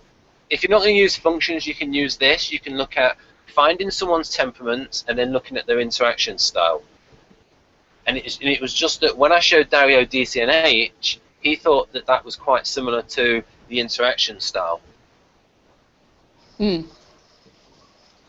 Where you could say that directive and expressive, so controlling other people and extroverted, is a bit like the dominant in the subtype in DCNH. And I suppose informative and expressive, which is like where you're sort of like moving people along with your enthusiasm rather than telling them what to do. And sort of, so that was like ESFP, ESFJ, ENTP, and ENFP would be more maybe the creative, more creative-ish. So I'm not sure about the total combination because I don't know enough about interaction styles or DCNH, nor DCNH. And again, so you got informative and reserved is us, INTP, in that we don't like directing people too much, and we're reserved. So that's ISFP, ISFJ, INFP, INTP for that. So this was in Kersey, and then Linda Behrens expanded upon it a lot, I think. And then, but it's also in. But you see, there's so that's the interaction styles. So I don't know how we got onto there from DCNH, and then we got onto DCNH from asking about, and now we're going to get back to Dario's definitions. It's not that one, it's up there. It's just a little bit up here, and then we'll see it. There it is. This one. While Ben is at it, I want to live up to NF stereotype and ask about your favorite color. My favorite color? Ooh. Oh dear. I like pink and I like yellow. How about Hanna's? Well, I'm a color freak, so to say. So I love color analysis and everything. So it's difficult to pick one, but I love earthy, warm colors, especially green and warm pink, like this. Like this. Ah, there we go. That'll be the thumbnail. Yeah. That's my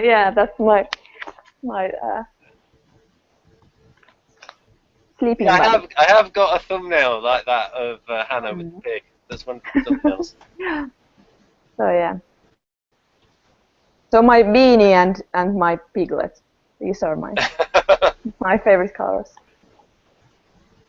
Right. Yeah, I do like yellow and pink. Yes. I mean, I like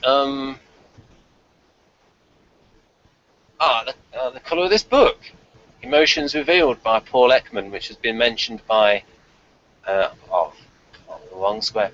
This book mentioned by Victor. He mentions the emotions of Ekman. You know when he does his tables in the functional hangouts we've been doing.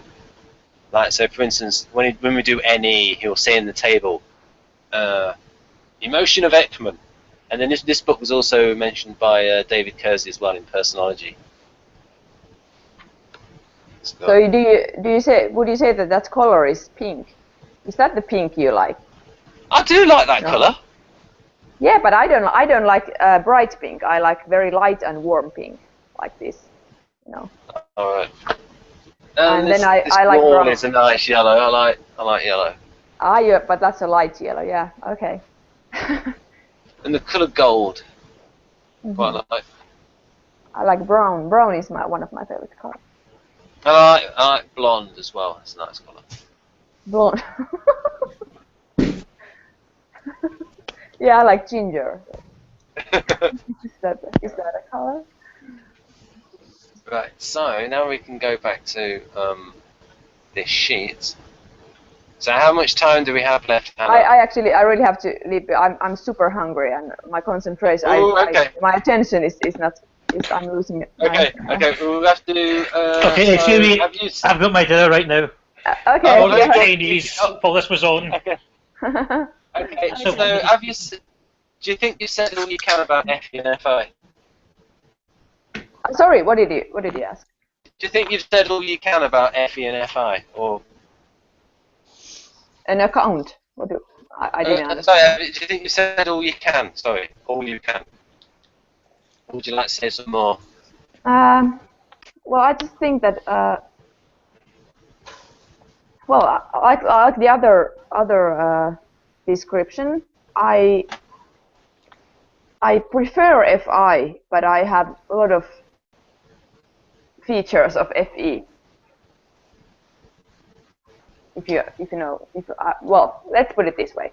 I feel I have more negative experience and feelings about FE, but I do express those things a lot. I see a lot of that in myself. Whereas FI, well, yeah, it's also something that's criticized, but I like it. I value FI. I feel that I value FI. So it's like it's something I would like to be. I would like to be more FI, like more more confidently FI. Because I think my FE distracts me from being confidently FI. So I think pretty much the only way to really type you would be if, like, you really like the you're really quite in depth with the Enneagram. If you went super in depth with the Enneagram, and then Victor also got super in depth with the Enneagram, and then you could like put these two systems together and work out what's going on. Yeah, but I'm fairly confident about my Enneagram. It's a lot easier for me to see myself in the Enneagram. I'm 614, 6 wing 5, SXSP, instinctual variant. Right. That's like, I'm fairly sure of that. So. Yeah, Victor's only recently got into the Enneagram, saying about the past year, I think. Yeah, yes. So Alpha tells me. Right, so there's one thing left is just to show people before Hannah eats something.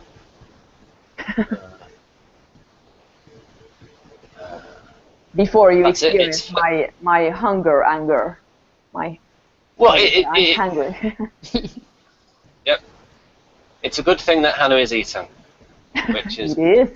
I bet something that has been mentioned before.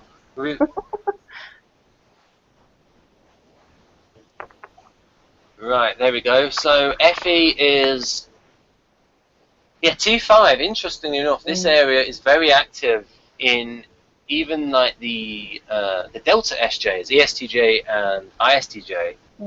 Very active here. And I give the example of ISTJ because they are FE polar, but their FE break is in terms of they're very sensitive to the emotions of other people and what is socially acceptable, what is the done thing, all those sorts of things. But they're not very good at being emotionally expressive and changing other people's emotions. So they remain psychologically closed. That's true. Of them. Because I've been with an ISTJ for 13 years, so I know. Right. So, Hannah, do you think at times you might be over-activating your husband's T5 region behind his left ear? Oh, yes. I think I've learned that it's his soft spot. Yeah. That's bad. Yeah, that's especially when I'm hungry. I can always blame that, right? Yeah. Right, yeah, he's so ISTJ, so yeah. And that's pretty much it, folks. So we'll probably talk for a bit afterwards. Yeah, you can. Yeah. Exclusive content whilst Hanna goes get some. So Yeah. this is. We're going to stop recording now, folks. We got there. We got started eventually. So bye for now. Oh no! I clicked